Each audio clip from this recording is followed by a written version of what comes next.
여러분 안녕하십니까. 정기국회가 열리고 있는 국회입니다. 어제부터 나흘간 대정부 질문이 이어지고 있는데요. 오늘은 외교, 통일, 안보 분야에 대한 질의가 있을 예정입니다. 먼저 정치부 박경준 기자와 이야기 나누겠습니다. 박 기자, 오늘 일단 정부 국무위원은 누가 출석합니까? 대정부 질문 둘째 날인 오늘은 한덕수 국무총리, 권영세 통일부 장관, 이종섭 국방부 장관이 국무위원 자격으로 출석합니다. 박진 외교부 장관은 유엔 총회 참석을 위해 미국에 있어 조현동 외교부 1차관이 대신 참석할 예정입니다. 야당 더불어민주당은 어떤 부분을 좀 중점적으로 파고들 것으로 보입니까? 야당인 더불어민주당은 최근 영빈관 신축 논란 등 대통령실 이전 과정에서 나온 예산 전용 문제를 놓고 공세를 벼르고 있는데요. 대통령실 이전 과정이 군사시설 통합 이전과 합참 신청사 수립 문제 등과 맞물린 만큼 관련 지적이 이어질 예정입니다. 지금 국회 대정부 질문이 시작됐습니다. 저희가 본회의장 현장 지금 연결하겠습니다. 대통령 집무실을 용산에 이전을 안 했더라면 이런 불필요한 논란이나 이전 비용 문제가 없었을 것이나 야당 일강의 주장 어떻게 생각하십니까?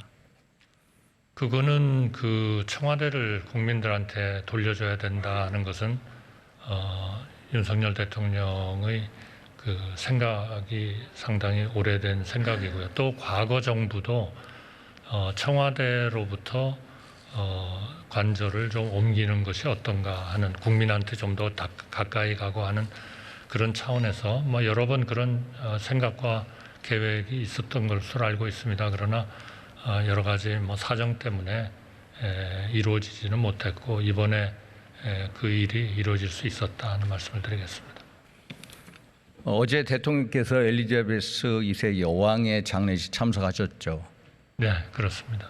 그 참배는 못 하셨습니까? 아닙니다. 그 성당에서 하는 그러한 그 장례가 그 진짜 장례고 국장이라고 봐야 되겠죠. 거기에 그 외국에서 온 그러한 그 정상들과 같이 참석을 하셨고요. 그래서 일각에서 참배는 못 했으니까 외교적 참사다라고 주장하는데 어떻게 생각하십니까? 아마 그거는 이제 왕실에서 런던에 도착하는 시간에 따라서 아무래도 한꺼번에 다 하실 수가 없기 때문에 좀 일찍 런던에 도착하시는 분들에 대해서는 그날 좀 그 방명록이라 할까요? 이런 정식 국장의 행사는 아니고 아마 그런 데를 방문해서 방명록도 쓰고 할 수 있도록 그거를 어레인지를 한 것 같습니다. 그런데 늦게 도착하는 분들에 대해서는 아무래도 여러 가지 런던의 여러 가지 사정을 감안해서 왕실에서 그 다음 날 참배를 하시도록 그렇게 한 것으로 알고 있습니다. 외교에는 여야가 있을 수 없습니다. 이 조문 외교마저도 국내 정치적 정쟁거리로 몰아가는 이 행태 바꿔야 될 때가 오지 않았습니까? 외교의 문제, 특히 그 대외적인 문제는 여야가 저는 없다 이렇게 개인적으로 생각합니다. 그래서 여야 간에 충분히 한 마음으로 해주시면 그만큼 또 대한민국이 강한 그런 추진력을 가지고 저희가 외교를 할 수 있다 이렇게 생각하고요. 특히 이번에 우리 국회에서 여러 가지 애를 써주셔서 그 전기 자동차에 대해서도 그렇게 일종의 그러한 그 결의를 해주셔서 결의안을 해주셔서 상당히 저희한테는 큰 힘이 되고 있다는 말씀을 드리겠습니다. 현 정부의 외교 안보 정책 기조 입장이 뭡니까? 외교 안보는 우선 대외적으로 보면 우리의 국익우선의 외교를 해야 되겠다 하는 것이 하나고요. 또 그 외교를 또 뒷받침하는 하나의 우리의 튼튼한 국방력 이런 것도 필요하다 이렇게 생각을 하고요. 그리고 우리의 가장 중요한 안보 동맹인 미국과의 좋은 관계를 유지를 하도록 그렇게 모든 저희가 대안을 해야 되겠다 그렇게 생각하고요. 그 외에도 우리 아주 중요한 경제적인 그런 교역 대상국인 중국 이런 나라들에 대해서 서로 존중하고 또 서로의 이익을 위한 그러한 과정에서 굉장히 좀 소통을 원활히 하는 그러한 정책을 통해서 우리가 안보도 튼튼히 유지하고 그리고 전 세계를 향한 우리의 경제적인 교역, 투자 이런 관계를 유지를 해야 되겠다 이렇게 생각을 합니다. 그중 가장 하나의 중요한 그러한 저희의 방향은 그러한 과정에서 항상 우리가 자유라든지 평화 이러한 그 기본적인 원칙 하에서 우리가 외교를 원칙 있는 외교를 해야 되겠다 그렇게 생각하고 있습니다. 국정원, 뭐 감사원 등 대통령 직속 기관에 대한 어떤 기조 입장 가지고 계십니까? 감사원은 이제 저희의 그 헌법 기관이고요. 그렇기 때문에 사실은 독립성이 거의 완전히 보장되는 그런 기관이다 이렇게 생각합니다. 그리고 국가정보원의 경우도 국가 안전 보장을 위해서 국민의 그런 자유와 권리를 보호하면서도 그런 정치적인 중립성이나 독립성을 유지를 하면서 국가 안전 보장을 위해서 일해야 된다 그렇게 생각합니다. 총리님, 최근 월간조선 9월호에 나온 정규필 정보사 대력 간첩 조작 사건 들어보셨습니까? 제가 직접 읽어보지는 못했습니다. 네, 그러나 얘기는 좀 알고 있습니다. 정규필 대령이 지난 37년간 국가에 충성한 대북 공작 요원이었습니다. 그런데 2019년 정보사에서 퇴역하자마자 국정원이 군사 기밀보호법상 기밀 누설 혐의로 수사를 시작했으나 무혐의 됐습니다만 별건으로 기소해서 현재 재판 중에 있습니다. 한마디로 국가에 헌신한 정보사 대북 공작 요원을 간첩으로 몰아간 사건인데 실패했습니다. 제가 기억하기로 2020년 10월 달 국정원이 국회 정보위원회에 제출한 자료에 의하면 지난 5년 동안 국정원이 군사 기밀 누설을 적발한 게 120건이라고 되어 있습니다. 그중에 50건이 정규필 대령이 누설한 것이다. 이런 허위 보고를 했습니다. 왜냐하면 2020년 2월 달에 이미 기밀 누설 혐의는 무혐의로 종결됐기 때문이거든요. 그래서 이런 국정원의 허위 보고 같은 거 자체 감사가 필요하다는 입장입니다. 어떤 생각을 가지고 계십니까? 필요한 경우에 저는 그러한 감사는 항상 있을 수 있다 이렇게 생각합니다. 다만 이제 그 지금 말씀하신 그 구체적인 사안에 대해서는 현재 재판과 수사가 진행 중인 사안이기 때문에 마치 제가 구체적으로 말씀을 드리거나 언급하는 것은 적절하지 않지만 결국은 진실이 밝혀질 것이다 이렇게 생각합니다. 문재인 정부 국정원은 안타깝게도 국내 정치와 남북관계에 너무나도 예속화되어 있었습니다. 서해 해수부 공무원 피격 사건에서 보듯이 서해상 그 해수부 공무원을 자진 월북으로 몰아갔고 또 2019년 가을 탈북 어민 강제 북송 사건에서 보듯이 우리에게 기술을 원하는 북한 탈북 어민들을 강제 북송시켰습니다. 한마디로 북한 눈치 보기에 급급했습니다. 물론 국정원이 총리 업무 소관 사항은 아닙니다만 대한민국 안보를 위해서 가장 중요한 위치에 계십니다. 그래서 국무회의나 국가안전보장회의 등에서 총리께서 국정원의 이런 문제들을 꼭 제기하셔서 철저한 수사가 있게 해주십시오. 그럴 용의 있으십니까? 네, 그렇게 하도록 하겠습니다. 총리님, IRA 들어보셨죠? 예. Inflation Reduction Act. 어떤 법안입니까? 사실은 그 법의 이름 자체는 썩 그렇게 적절한 이름은 아닌 것 같습니다. 예. 그러나 정치적으로 이 법안을 통과시키는 데에는 이 법안이 최근에 인플레 때문에 모든 나라들이 고통을 받고 있고 하기 때문에 상당히 정치적인 이런 그 동력을 얻는 데에는 굉장히 도움이 되는 그런 이름 아닌가 싶습니다. 기본적으로는 그 소위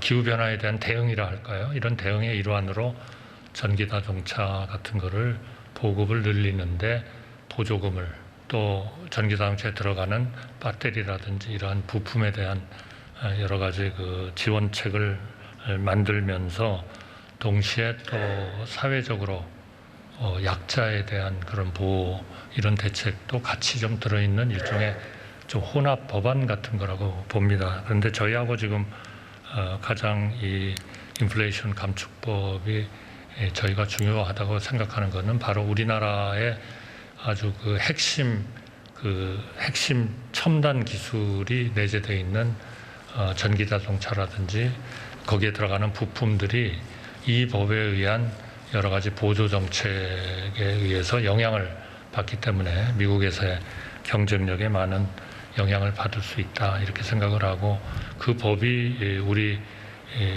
이미 뭐 전기 그 배터리라든지 이런 데 대해서는 플러스적인 효과가 꽤 있을 것으로 예상은 됩니다만 저희 아주 중요한 수출 품목인 전기 자동차 같은 데서 저희가 지금 그 요건을 완전히 충족하지 못하고 있기 때문에 이런 보조금에서 배제되는 그러한 그 상황이 일어나고 있습니다. 그래서 이 문제를 좀 해결하기 위해서 양국 간의 대화를 지금 긴밀하고 또 적극적으로 하고 있는 그런 중이다 하는 말씀입니다. 말씀하셨다시피 미국에서 제조되지 않거나 중국산 광물 배터리를 사용하는 차량에 대해서 보조금 지급을 중단한 법안입니다. 이 법안을 인해서 우리 현대 기아차 한 대당 무려 7,500달러의 보조금 지급이 중단됐습니다. 이 피해가 앞으로 얼마나 될지 혹시 들어보셨습니까? 글쎄요, 지금 저희가 한 10만 대, 물론 지금 수출은 그거보다는 적습니다만 저희의 능력이나 이런 걸로 봐서는 아마 테슬라 같은 데가 지금 연간 한 20만 대 이상을 수출하고 있는데요. 뭐 저희 현대자동차나 이런 데서 충분히 저는 경쟁력 있다고 보고 있습니다. 더군다나 저희 이 전기자동차 부품 산업이 굉장히 강하기 때문에 앞으로 상당히 가능성이 있다 이렇게 봐서 저희로서는 굉장히 좀 심각한 그런 문제고, 물론 이제 현대나 기아가 미국의 자동차 공장을 지으면 지원을 받게 되겠죠. 그런데 그것이 이제 현재 계획으로서는 한 2025년쯤 되지 않나 이렇게 보고 있고, 당겨도 그렇게 많이 당길 수가 없는 상황이어서 어쨌든 좀 미국하고 국회에서 또 그렇게 결의안도 제출해 주시고 하셨기 때문에 그걸 좀 든든한 힘으로 저희가 활용을 해서 좀 협의를 하고 있는 그런 중입니다. 총리께서 말씀하셨다시피 2025년까지 우리 피해 예상 규모가 55만 대, 한 18조에 이를 것으로 보고 있습니다. 독일, 일본 차는 어떤지 파악해 보셨습니까? 독일 그러니까 주로 이제 미국의 국내 차들이 도움을 받고 있고요. 미국의 공장을 가지고 있지 않은 구라파 자동차 회사도 많고 또 일본 회사도 있고 해서 그런 그 회사들하고 지금 보조금에서 배제되어 있는 거는 똑같습니다. 그러나 일부 이미 공장을 가지고 있는 데는 그러나 총리님, 독일 아우디, BMW 또 일본의 닛산, 토요타는 빠진 모델이 몇 개 있습니다. 그게 가지고 있기 때문에 그런 거니까요. 그렇죠. 네. 그러니까 한번 역설적으로 미국에 대해서 독일이나 일본은 FTA 협정이 없습니다만 우리는 FTA 협정을 가지고 있습니다. 그런데 우리는 전부 배제되고 그 나라는 물론 미국에서 제조되니까 괜찮겠습니다만 혜택을 받고 어떻게 보십니까? 글쎄 그 요건이 이제 말하자면 저희한테는 좀 불리한 것인데요. 아마 그 요건을 최대한 줄이는 하나의 기준이 국내 공장을 가지고 있느냐 하는 거고, 또 국내 공장을 가지고 있어야 소위 그 인쇼링이라고 그래가지고 미국의 생산 그러한 기지를 갖게 되는 것이니까 미국이 국민의 세금을 가지고 굉장히 강력한 산업 정책을 하고 있다 이렇게 봐야 될 것 같고요. 저희도 어떻게든 빨리 협의를 잘해서 우리도 그 보조금의 대상이 되고 좀 지원을 받을 수 있는 그런 방법을 빨리 좀 발견해야 미국의 한국산 전기차 차별, 한미 FTA의 MFN 아시죠? Most Favored Nation. 최국 대우 조항 위반 아닙니까? 법적으로 따지면 저희가 이름 검토해본 바에 의하면 좀 위반일 것 같습니다. 그러나 이제 항상 의원님 잘 아시다시피 이런 그 규정을 이행하는 데 있어서는 상당한 시간이 걸리기 때문에 좀 더 다른 방안이 있느냐 하는 것을 좀 열심히 찾아보고 이러한 것들은 아마 거의 최후의 방법으로 그렇게 활용해야 되지 않을까 싶습니다. 그 총리님, 위반이라면 한미 FTA 보면은 그 분쟁 해결 절차로서 공동위원회를 결성하는 게 돼 있습니다. 네. 공동위원회를 만드시니 아니면 WTO 제소하든지 어떤 입장이십니까? 현재로서는 저희는 일단 양자 간의 대화에 좀 집중을 하자는 입장이고요. 그러나 그 두 다 방안이 저는 뭐 가능하리라고 봅니다. 그거는 조금 한미 간의 대화의 진행 상황을 봐서 결정을 하도록 그렇게 하겠습니다. 이번 한미 정상회담에 그 한미 통합 수합 문제 의제로 올라갈 거로 보십니까? 지난번 5월 달에 한미 간의 정상회담을 하시면서 국내의 이런 여러 가지 경제 얘기를 하시면서 국제 금융에 있어서의 협력에 대해서 앞으로 잘 협력에 관한 논의를 한다 이렇게 하셨기 때문에 저는 뭐 우리가 필요하면 회의를 하실 걸로 보고요. 지금 그런 상황입니다. 총리께서 한미 통합 수합가 필요하다고 보십니까? 그 수합의 문제는 사실 달러의 어떤 그 가용성을 높인다는 점에서는 분명히 도움이 되고 또 우리 국민들을 좀 안심시키는 데에도 도움이 되리라고 봅니다만 그러니까 우리나라의 입장에서 수합을 받는 것은 우리나라의 정말 구조적인 문제가 확실하다. 예를 들면 지난번 2008년 저희 국제금융위기가 있어가지고 달러의 보유고가 적어서 정말 좀 어려운 입장을 처한다든지 하는 이제 그런 상황에는 뭐 저는 의심의 여지가 없이 미국이나 이런 데가 수합으로 나오리라고 생각합니다. 그러나 현재의 대한민국의 국제금융의 사정 또 외환의 사정으로 보면 OECD도 그렇고 IMF도 그렇고 어느 나라도 대한민국에 구조적인 문제가 있다고 생각하는 나라는 아무도 없습니다. 그렇기 때문에 말하자면 구조적인 문제가 없을 때 이 수합을 가져갈 수 있느냐 하는 것은 지금은 미국과 G7 국가 거기에 스위스 정도가 포함이 됩니다. 근데 이제 그거를 하기 위해서는 우리 대한민국으로서는 또 개혁을 해야 할 그런 사항들이 좀 있습니다. 그래서 현재는 그런 상황이 아니기 때문에 양국 정상 간의 협의를 하시더라도 충분히 그 상황을 협의는 하시겠지만 그게 바로 지금 그 수합이라는 구체적인 수합의 형태로 나타나느냐 하는 것은 현재로서는 좀 판단하기 어렵다 이렇게 말씀드리겠습니다. 그러나 대한민국이 구조적으로 외환에 있어서 문제가 있다 이렇게 될 때에는 그거는 분명히 미국으로부터 수합은 가능하리라고 봅니다. 총리께서 일단 부정적으로 생각하는 것 같습니다. 저희가 조금 기대를 너무 하는 건 아닐까 하는 그런 걱정을 무슨 말씀이냐. 물론 이제 외환 보유고가 한 4,500달러 되죠. 그러나 미국이 조만간 자이언트 스택 금리 인상을 하면은 한미 간의 금리 격차가 1% 벌어집니다. 그러면 환율 시장이 불안정하고 우리가 아시다시피 환율 관찰 대사국 아닙니까? 이 시장에 개입하기 힘들고 그래서 말씀하신 그 심리적 안정을 위해서 한미 통합 수합을 얘기하는 것도 좋겠다라는 생각입니다. 아마 국제금융 협력에 대한 전체적인 시각에서는 아마 말씀을 좀 하실 수 있을 것 같습니다. 최근 블룸버그 통신이 윤석열 대통령이 8월 초에 낸시 펠로시 미 하원 의장을 만나지 않은 것은 치명적인 실수다. 만약에 만났다면 IRA 법안 통과 전에 변화를 모색할 결정적인 기회를 제공했을 것이다. 이 기사 보셨습니까? 이 IRA 법안하고 낸시 펠로시 방문하고 어떤 연관이 있습니까? 저는 뭐 관계가 없다고 봅니다. 제가 백악관하고도 좀 소통을 해보고 그랬습니다만 펠로시하고는 연관이 없고요. 또 그때 펠로시가 한국에 왔을 때 그 날짜는 이 인플레이션 그 감소 법률이 상원을 통과하기 전이기 때문에 그것이 그렇게 큰 이슈로서 얘기되기에는 조금 좀 잃는 그런 시기였다. 저는 그렇게 생각합니다. 낸시 펠로시에 대한 뭐 홀대 논란하고 IRA 법안 통과는 총리께서 말씀하시는 관련이 없습니다. 저는 뭐 관련이 없다고 생각합니다. 8월 4일 날 펠로시가 미국에 도착을 했고요. 8월 7일 날 상원에서 가결이 됐고 8월 10일 날 하원 통과를 했습니다. 그래서 8월 16일 날 바이든이 서명을 했거든요. 전혀 관련이 없습니다. 그런데 왜 대통령께서는 펠로시를 만나지 않은 겁니까? 당시에는 이제 휴가 중이셨죠. 그래서 이제 좀 뭐 휴가 중이니까 쉬시는 것이 좀 바람직하다 이렇게 생각을 했는데요. 또 여러분들이 또 주위에서 건의도 드리고 해서 그러면은 전화로 해보자 이렇게 해서 이제 서로 협의를 펠로시 측하고 해가지고 약 30분 넘게 아마 대화를 하신 것으로 40분 통화하셨습니다. 그렇게 알고 있습니다.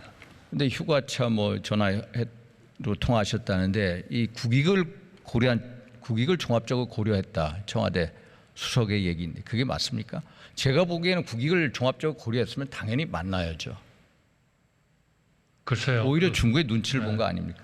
저는 뭐 중국의 눈치라기보다는 사실은 펠로시를 그렇게 전화로 하고 휴가 중에 하신 거 그 자체가 저는 뭐 미국에 대해서도 응분의 배려를 했고 그러한 어떻게 할 것인가를 미리 충분히 펠로시 측하고 협의를 했다. 저는 그렇게 알고 있습니다. 총리 그런데 공교롭게도 며칠 후에 리짠슈 중국 인민대 상무위원장이 방문하지 않았습니까? 낸시 펠로시의 카운터파트 격이죠. 그런데 공항 영접도 나오고 대통령 면담도 했습니다. 이게 미국 조에 어떻게 비치겠습니까? 낸시 펠로시 대 리짠슈 한국 방문 생각해 보셨습니까? 글쎄요, 뭐 그런 문제는 충분히 서로 간에 좀 협의를 하고 이루어진 일들이 아닐까 그렇게 생각합니다. 이 미국 조야의 코리아 스칼라 한국학을 공부하는 연구한 학자들한테 대단히 안 좋은 그림으로 보여졌을 겁니다. 그래서 정말로 심각하게 받아들여야 된다. 이런 외교하면 안 된다는 걸 꼭 말씀드리고 싶습니다. 총리 수고하셨습니다. 통일부 장관님 나와주시겠습니까?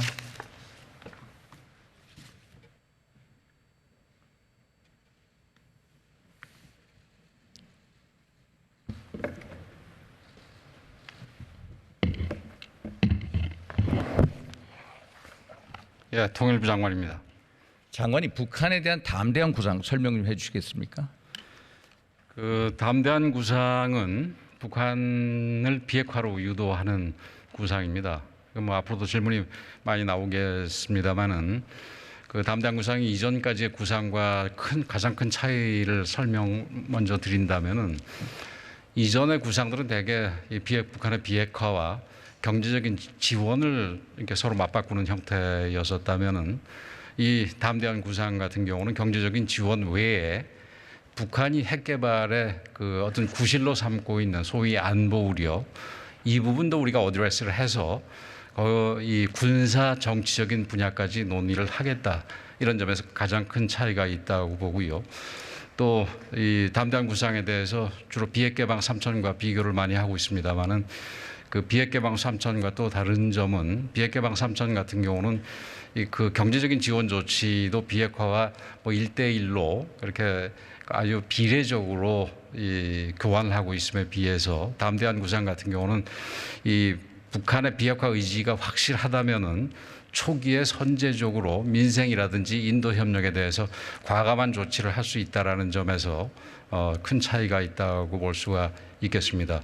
대개 비핵 개방 3천과 구분을 한다면 이런 부분에 있어서 이제 그 차이가 있을 거고 그게 아마 담대한 구상을 설명하는데 좀 도움이 됐을 텐데 구체적으로는 그 담대한 구상 중에 이제 경제적인 조치와 관련해서는 인프라에 관련해서 뭐 배전이라든지 송전이라든지 북한에 취약한 그 전기 인프라에 대해서 우리가 도움을 줄 수 있고 또 이제 교역이 이제 활발해지고 경제 협력이 활발해지게 될 경우에 공항 항만 같은 시설이 취약한 상황에서 제대로 경협이 이루어지고 교역이 이루어질 수 없으니까 그런 부분에 있어서도 우리가 그 지원을 해주겠다라는 부분 그리고 지금 코로나 상황에서 북한이 보건 의료 부분에서 취약성을 보이고 있는데 그런 부분도 역시 우리가 돕겠다는 부분 뭐 등등 일단 말씀을 드릴 수가 있을 것 같습니다. 일단 여기까지 말씀을 드리고 혹시 또 질문이 나오시면 거기에 답을 드리도록 하겠습니다. 그런데 저는 담대한 제의라고 해가지고 뭐 우리가 담대하게 통큰 제의를 하는 거 그런 건가 아니면은 또 북한이 비핵화 협상에 응하지 않았을 때 우리가 담대한 무슨 압박 조치를 하는 건가 아니면은 또 국제사회와 함께 이것을 담대하게 국제사회가 이걸 담대하게 받아들입니까? 장관님? 예, 국제사회에 있어서 좀 더 설명이 필요한 것 같다는 생각을 합니다. 우리 지금 국제안보 쪽에 전문가이신 윤상현 의원님께서도 그런 말씀을 하시니까 저희들이 충분히 고려할 텐데 지금 이 과거에 비해서 단순히 어떤 그 민생이라든지 단지 현재를 극복하기 위한 그런 지원이 아니라 인프라에 관련된 지원들이 대담하게 이루어진다는 점에서 담대한 구상이라는 표현이 어울릴 수 있다. 저는 이렇게 말씀을 드릴 수 있습니다. 장관님께서 말씀하신 거 다 총합하면은 문재인 정부도 담대해 보입니다. 뭐 보기에 따라서는 장관님 그 담대한 구상에 대한 북한의 반응은 어떻습니까? 아시다시피 김여정이 비핵개방 지금 제가 장하게 설명드린 것도 비핵개방 3천과 다를 게 없다고 거부를 했습니다. 그러나 북한이 우리의 대북제에 대해서 지난 정부에서 뭐 쭉 보듯이 제 기억에는 그 대본에 받아들인 적이 한 번도 없었던 것 같습니다. 그런 점에서 그 북한의 지금 현재의 태도에 개의치 않고 의연하게 우리가 계속해서 담대한 구상을 구체화하고 거기에 대해서 북한에 대해서 계속해서 촉구해 나가고 또 그리고 그 이제 추가로 한 가지 말씀드리고 싶은 부분은 이 담대한 구상은 다른 그 이 대북제의와 달리 자기 실현적인 조치를 담대한 구상 속에 담고 있습니다. 뭐 3D 부분에 대해서 우리 윤상현 의원님도 들어보셨으리라고 생각이 되는데 그러니까 이게 지금 북한이 우리 담대한 구상에 대해서 이 받아들일 거를 언제까지 기다리는 그런 소극적인 그 제안이 아니라 적극적으로 북한이 대화에 응할 수밖에 없게 만드는 그런 조치들이 담겨져 있는데 그게 소위 3D입니다. 첫째는 우선 북한의 핵 도발을 이 중단시키는 것이 가장 중요하니까 한미 동맹을 축으로 해서 이 확장 억제력을 통해서 북한의 핵 도발을 단호하게 막아내고 뭐 이 부분에 대해서는 우리 국방부나 외교부 쪽에서 더 잘 설명을 하실 수가 있을 텐데 그다음에 두 번째 D는 디스에이전 단념시키는 겁니다. 지금 북한에 대해서 제재를 통해서 북한이 이 핵 개발을 계속해서 하는 부분에 대해서 이 제재 틀을 좀 더 촘촘히 짜고 또 제재 이행을 강력하게 해서 북한이 더 이상 이게 핵 개발해서는 이 나라가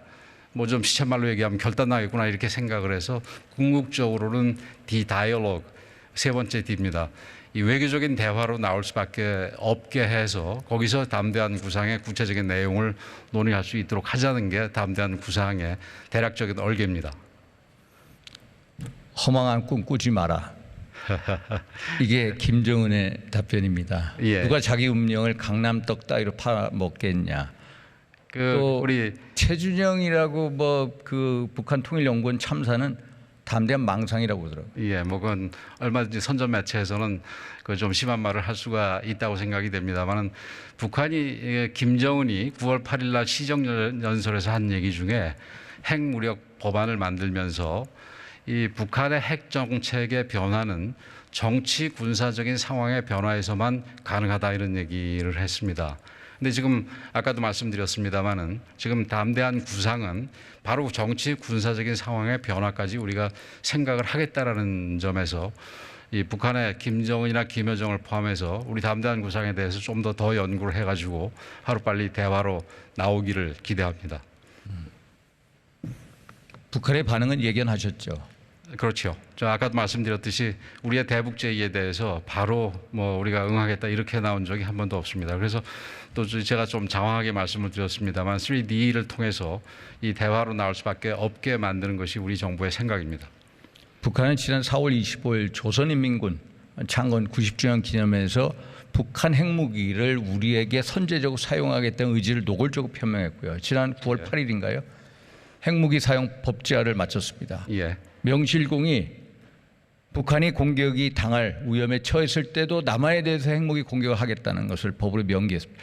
이렇게 핵무력 강성대국을 치닫는 북한이 우리가 대북경제지원 프로그램 해준다고 응할까요?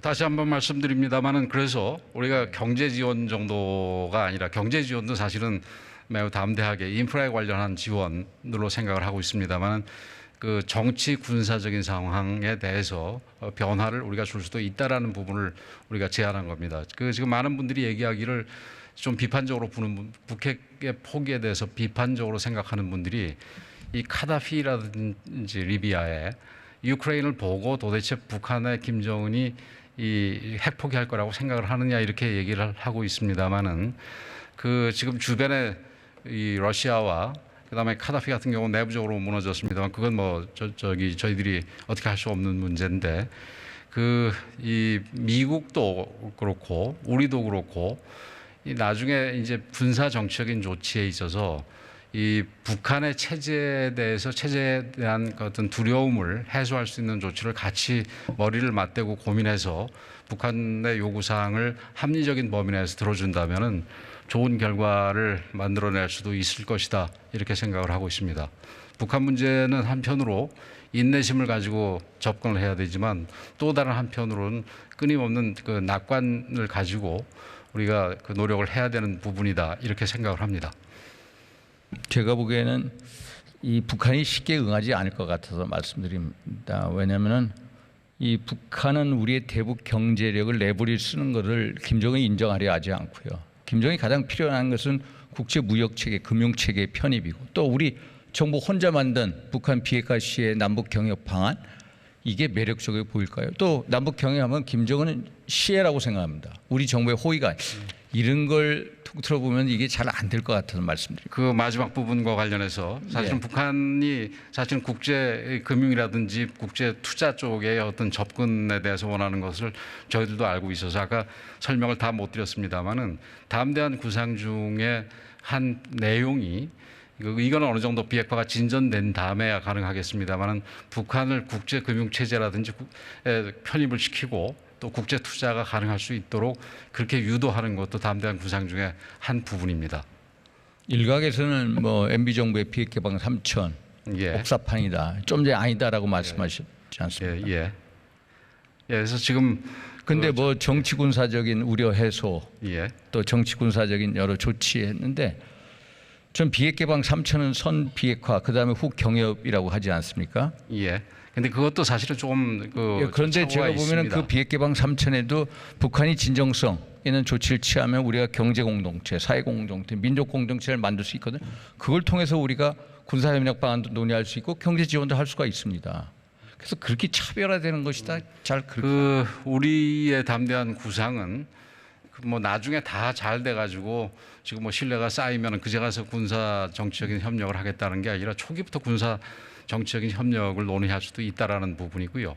그다음에 그 부분에 대해서 비핵 개방 3천도 좀 그 입안자들이 억울해야 될 부분이 그 자체도 사실은 먼저 비핵화를 다 해야지 경제적인 지원을 해주겠다는 얘기가 아닙니다. 어떤 면에서 비핵 개방 3천이 바로 폐기된 거는 그 북한이 아직 비핵화에 나설 준비가 혹은 결심을 못했다 뿐이지 그게 무슨 안이 좀 잘못된 부분에 순전히 책임을 묻는 거는 아마 입안자들이 좀 억울하게 생각을 할 겁니다. 오히려 장관이 물밑 대화를 해야 하지 않습니까? 그래서 그거는 뭐 아직은 지금 채널이 없는 상황이라서 그 솔직하게 얘기해서 물밑 대화를 아직 해주고 있지는 않습니다. 그러나 대북 문제에 있어서 공개적인 대화가 다가 아닐 수 있다라는 부분에 대해서는 동의를 합니다. 제가 보기에 장관님 저는 이게 담대한 구상이 담대해 보이지가 않고 또 정교해 보이지도 않습니다. 죄송스럽습니다만은 좀 담대한 구상이라면 북한이 비핵화 협상에 응하지 않으면 우리가 담대한 압박 조치를 해서 협상의 테이블을 끌어당긴다든지 이런 게 안 보이고요. 또 하나는 이게 북한이 지금 완전히 핵 강성되고 거의 성취한 마당에 우리가 대북 지원을 해서 바꿀 수 있다, 북한이 변화할 수 있다 이런 발상 자체 전제가 이제 먹히지 않겠냐라는 우려를 가지고 있습니다. 또 실질적인 비핵화, 완전한 비핵화 단계 구분을 했더라고요. 그리고 비핵화 초기 단계 하는데 이게 뭘 얘기하는지 또 북한의 어떤 요구하는 행동 패턴이 뭔지 또 그냥 실질적 비핵화 초기 단계에 우리가 경제 지원할 수 있다? 좀 더 정교하게 할 필요성이 있지 않나 이런 생각이 들어서 말씀 올립니다. 우리 국제 안보 분야의 전문가이신 윤상현 의원님의 조언을 뭐 따로라도 제가 깊이 받아서 우리 담대한 구상이 그 실체에 대해서 그리고 또 우리가 홍보를 뭐 많이 못하다 보니까 제대로 알려지지 않은 측면도 있고 그런데 우리 내용도 구체화하고 좀 더 정밀하게 하고 또 홍보도 열심히 해서 우선 우리 국민들께 충분히 납득이 될 수 있도록 그렇게 노력을 다 해나가도록 하겠습니다. 네, 장관님 정말 수고 많으십니다. 그런데 장관님 최근에 북한의 이산가족 만남 제의하셨죠. 어떤 특별한 배경이 있습니까? 특별한 배경이라기보다는 북한 이산가족의 남북한 이산가족의 만남은 굉장히 인도주의적으로 기본적인 문제고 또 시기적으로 굉장히 시급한 문제입니다. 우리 윤상현 의원님도 잘 아시겠습니다. 우리가 그 모든 그 남북관계 정책에 있어서 모델로 삼았던 이 동서독 분단 당시에 그 서독의 소위 동방 정책은 그 시초가 빌리 브란트가 베를린 시장이었을 때 이거 베를린 장벽이 생긴 직후에 이산가족에 상봉하는 데부터 시작이 됐습니다. 그래서 그만큼 그게 아주 기본적이고 인도적인 문제인데 지금 우리가 그 이산가족 신청을 받았을 때 한 14만 정도의 신청자가 있었는데 그 지금 22년 현재 한 4만여 명밖에 남아 계시지 않습니다. 그리고 그 4만여 명 남아 계신 분의 평균 연령이 제가 기억하기에 한 83세 가량 됩니다. 즉 윤석열 정부 5년이 지나게 되면은 거의 대부분이 생존해 계시지 않을 수도 있다라는 부분. 그리고 여태까지 이 이산 가족이 14만이 신청을 하셨는데 실제 만난 부분은 한 3% 정도밖에 안 된다라는 부분을 생각을 해서 이거는 우리가 하루빨리 그 북한에 제의를 하고 아무리 작은 가능성이 있다 하더라도 북한에 제의를 해서 그리고 계속해서 문을 두드려서 이산 가족 상봉이 하루빨리 이루어지도록 하는 게 중요하다 해서 북한한테 제의를 했던 겁니다. 근데 아직은 뭐 답을 받고 있지는 못합니다. 제가 이런 말씀을 드린 이유는 장관님 북한의 선의에만 의존하지 않습니까? 우리는 제의만 하고 이런 행동 패턴, 협상 패턴을 바꿔야 될 때가 오지 않나요? 이런 말씀에서 생각이 고민해 보겠습니다. 그래서 아예 북한이 이산가족 문제, 인도적 문제에 대한 이 무시, 부성의를 아예 인권 문제로 만듭시다. 인권 문제로 만들어서 국제사회와 함께 북한에 대해서 압박을 해야 되지 않나. 우리의 패턴을 바꿔야 될 때가 되지 않나. 이런 생각이 들어서 말씀 올린 겁니다. 그 부분은 저희가 이산가족 문제와 같은 인도주의적인 문제를 인권 문제하고 패키지로 해서 이미 국제적으로 우리가 협력을 구하고 국제사회에서 압력을 넣어서라도 이산가족 상봉 문제가 해결될 수 있도록 이미 노력을 하고 있습니다. 예, 장관님 수고 많으십니다. 예, 감사합니다. 수고하셨습니다.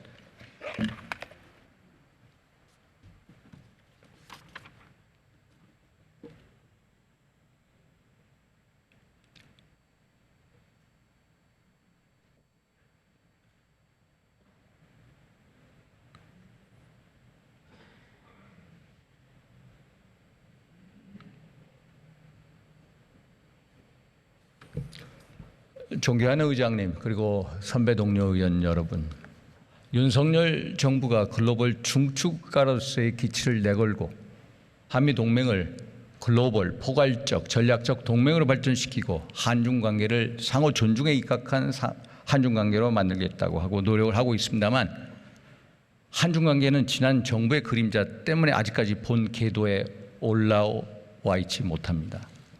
이런 때일수록 자유, 민주, 인권 등 보편적 인류 가치와 국익 등 원칙에 충실한 외교를 펼쳐야 합니다.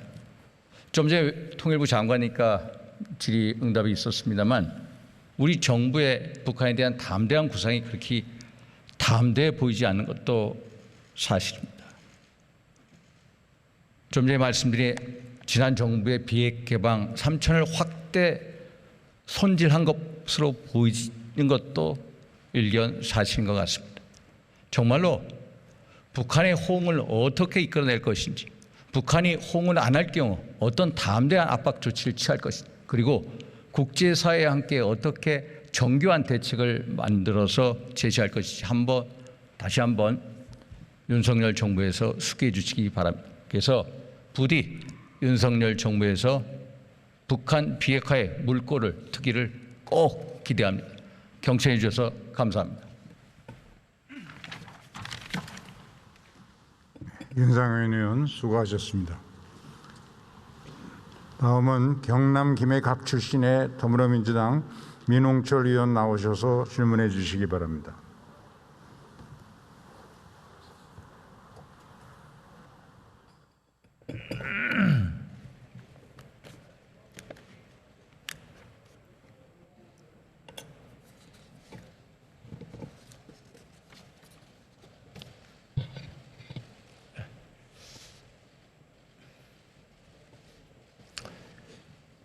예, 존경하는 국민 여러분, 그리고 사랑하는 55만 국군 장병 여러분, 김진표 국회의장님과 선배 동료 의원 여러분, 한덕수 국무총리님과 국무위원 여러분, 김수로 왕과 인도에서 온 공주 허황우의 세계적 만남의 역사를 간직하고 있는 가야왕도 경남 김해시갑 출신 더불어민주당 민홍철 의원입니다. 먼저 한덕수 총리님께 질문하겠습니다. 앞으로 나와 주시기 바랍니다.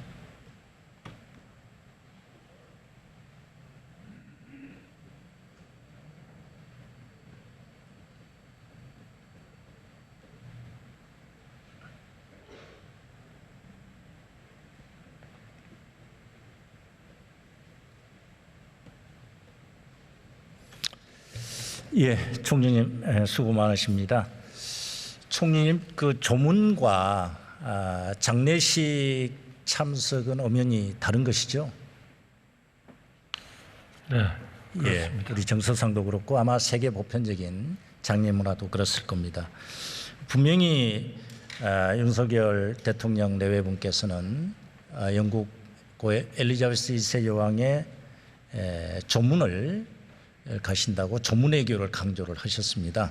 그런데 지금 작금의 상황에 대해서 사실 우리 측 사정으로 인해서 조문을 뒤에 조문록도 작성하고 혼자 하셨지만은 계획된 조문을 하시지 못한 거 아닙니까? 의원님 잘 아시다시피 이번 영국 여왕의 장례는 조문과 장례식 미사가 있지 않습니까? 네. 이 장례식 미사는 성당에서 해외에서 온 500명 가까운 정상들이 같이 모여서 그 장례식을 치르는 것이기 때문에 장례식 미사가 아마 제일 공식적인 그러한 그 행사가 될 것 같고요. 조문도 물론 그 직접 그 방문을 하셔서 그 관이 있는데 참배하는 것도 중요한 그런 거라고 생각합니다. 사전에 출발하시기 전에 영국 방문은 조문외교가 주다 이렇게 말씀하셨고 대대적으로 홍보도 하셨습니다. 그런데 의전의 문제다 할 때 이거를 떠나서 우리 국민들의 시각을 볼 때는 우리나라 대통령께서 조문의 현장에 안 계신다. 다른 나라 정상은 교통이 혼잡하고 해도 걸어서라도 가서 조문을 하는 그런 모습이 언론에 보도되고 하는데 윤석열 대통령 내외께서 제때 계획된 조문을 못한 것에 대해서 안타깝게 생각하고 있는 것입니다. 이것을 어떻게 정쟁이라고 할 수 있으며 또 청와대 경은의 홍보수석께서는 정치 정쟁에 활용하지 말아라. 그리고 또 여당 국민의힘 원내대표는 이것이 예의를 갖춰라. 이래하는데 오히려 저희들이 묻고 싶습니다. 이거는 사실 외교 참사 아닙니까? 글쎄요, 그 조문이라는 그 말씀이 정확히 뭐를 의미한다고 해야 할지 저도 개인적인 말씀을 드려야 될 것 같은데 결국 크게 보면 조문이라는 것이 그렇게 그 여왕의 관이 있는데 참배를 하는 것하고 또 장례식 미사라는 모든 그 조문을 말하자면 큰 의미의 조문을 하기 위해서 오신 분들이 다 모여가지고 그 장례식에 참여하는 거하고 저는 오히려 더 공식적이고 포멀한 것은 그 성당에서 열리는 여왕을 모시고 하는 그 500명의 그 미사가 더 중요한 거 아닌가 그렇습니다. 우리 총리님께서 말씀을 하신 건 충분히 이해를 합니다. 그러나 어찌됐든 그런 사전에 그런 사항을 파악을 못해서 일정을 조정을 못한 거라든지 이런 부분에 대해서는 외교부가 무능하거나 대통령실이 치밀하지 못했다. 이 부분에 대해서는 인정을 하시면 안 되겠습니까? 이 모든 절차는 사실은 영국 왕실하고 조율을 하셔서 하신 것으로 저는 알고 있고요. 그래서 결국 18일 날 오전에 일찍 도착한 분들은 그러한 좁은 의미의 그런 조문을 하도록 그렇게 왕실에서 그 주선을 했고요. 더 늦게 오신 분들은 이제 아무래도 런던의 교통이나 이런 것들이 좋지 않기 때문에 국왕 주최로 그 저녁에 리셉션이 있으니까 거기에 늦을 수 있으니 그 다음 날 좀 수년해 달라 하는 거. 그렇습니다. 그런 내용에 대해서 총리님 말씀 충분히 이해를 합니다. 그러나 윤석열 대통령께서 취임하신 이후에 세 번째 해외 방문이지 않습니까? 그런데 해외 방문하실 때마다 이번에는 어떤 일이 일어날 것인가 조마조마해요. 국민들이 마음이 조마조마하고 이렇게 상당히 불안하게 되는데 이 정부의 아마추어 외교의 모습 정말 외교부가 각성할 필요가 있다고 보는데요. 총리님 동의하십니까?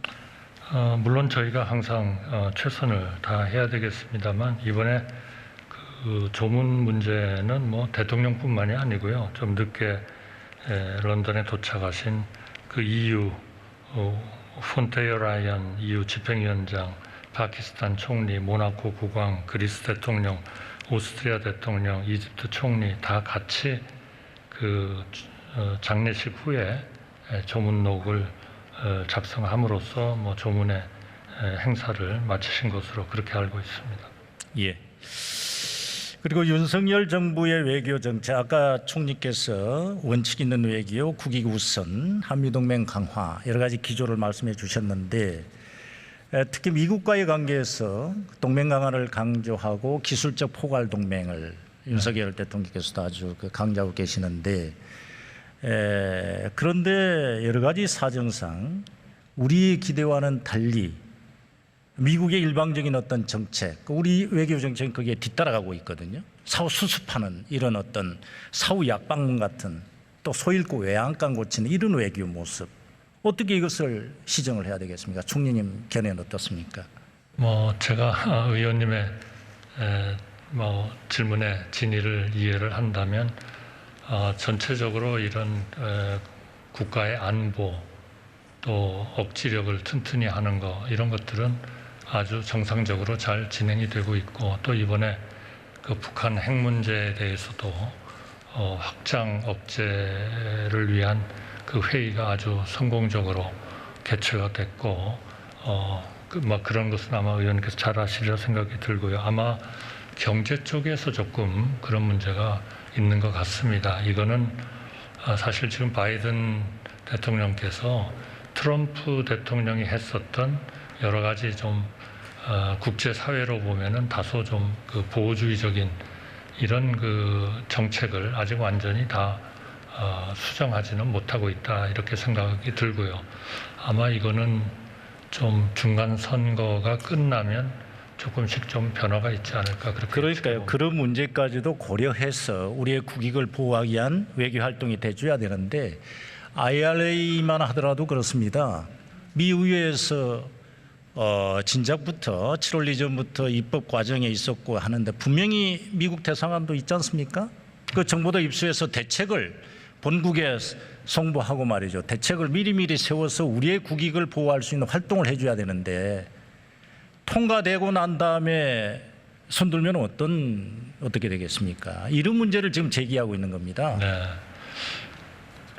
사실 외교라는 게 항상 좀 미흡한 측면이 나오는 것도 사실입니다. 의원님 지적하신 대로 지금 그 전기 자동차 문제만 해도 굉장히 오랜 동안 BBB 플랜이라고 그래서 Build Back Better라는 큰 프로젝트에 그 안에 들어가 있는 그 프로그램이 거의 1년 가까이 진행이 됐는데 거의 진전이 없었습니다. 너무 큰 플랜이기 때문에 거의 뭐 3조 달러에 가까운 그런 플랜이었습니다. 근데 이것이 1조 달러 정도로 그 중에서 몇 개를 뽑아서 하면서 이제 상하원에서 갑자기 이게 진행이 된 거여서 그 전에 BBB 단계에서는 워싱턴에 있는 대한민국을 포함해서 한 25개 정도 나라가 공동으로 미국 정부에 그 안에 있는 자동차 문제는 이거는 국제적인 여러 가지 문제가 있기 때문에 이거는 좀 받아들이기 어렵다는 얘기를 하고 계속 얘기를 하고 있었습니다만 이제 이것이 결국 한 1조 달러 정도로 급속하게 진행이 되면서부터는 아마 그 중에서는 저희 대한민국이 아마 제일 빨리 반응을 보였다고 저는 생각합니다. 저도 알고 이해를 합니다. 그러나 이제 제가 말씀드린 것은 특히 대미 외교 활동에 있어서 좀 전략적이고 실효적으로 대응할 수 있는 이런 역량이 좀 있어야 된다 이런 말씀을 드리는 거예요. 네, 저 더 잘해야 된다고 생각합니다. 네. 그리고 대중국 관계도 그렇습니다. 지금 한중 수교 관계가 30주년이 됐는데 분위기는 그렇게 좋은 분위기는 아닌 것 같습니다. 그 총리님, 그 지난번에 리잔스 상임위원장도 왔다 갔습니다만은 사드 문제만 하더라도 흔쾌히 뭐 이해는 한다고 했습니다만은 뭐 그렇게 크게 이해는 하지 않는 것 같고요. 중국과의 외교적 혈안 문제 이걸 어떻게 풀어갈 대책이 있습니까? 저는 크게 세 가지가 중요하다고 봅니다. 하나는 역시 상호 존중을 하고 서로의 이익을 좀 존중을 해야 된다. 그러면서 서로 간의 신뢰를 쌓아나가야 된다 이렇게 보고요. 두 번째로는 그러기 위해서는 소통을 굉장히 진실하게 솔직하게 저는 해야 된다고 생각합니다. 거기에 어떤 그 상대방을 좀 그 배려를 해가지고 진실이 아닌 그런 얘기들을 하는 일이 있다면 그건 절대로 외교적으로는 좀 문제가 된다는 거고요.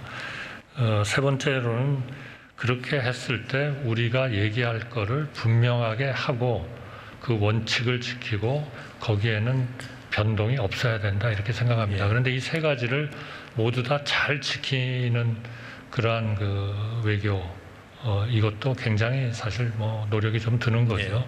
그렇게 해나가야 되겠습니다. 그리고 특히 이제 상대방에 대한 배려는 여기 상대방이 너무나 좀 그 본인들에게 좀 섭섭한 마음이 들지 않도록 충분히 설명하고 괴롭지만 그렇게 해야 된다 이렇게 생각합니다. 그러면은 그 시진핑 주석은 언제 방한할 계획입니까? 그게 확정이 돼 있습니까? 아직 결정된 바가 없고요. 아마 계속 양국 간의 논의들을 지속할 것으로 봅니다.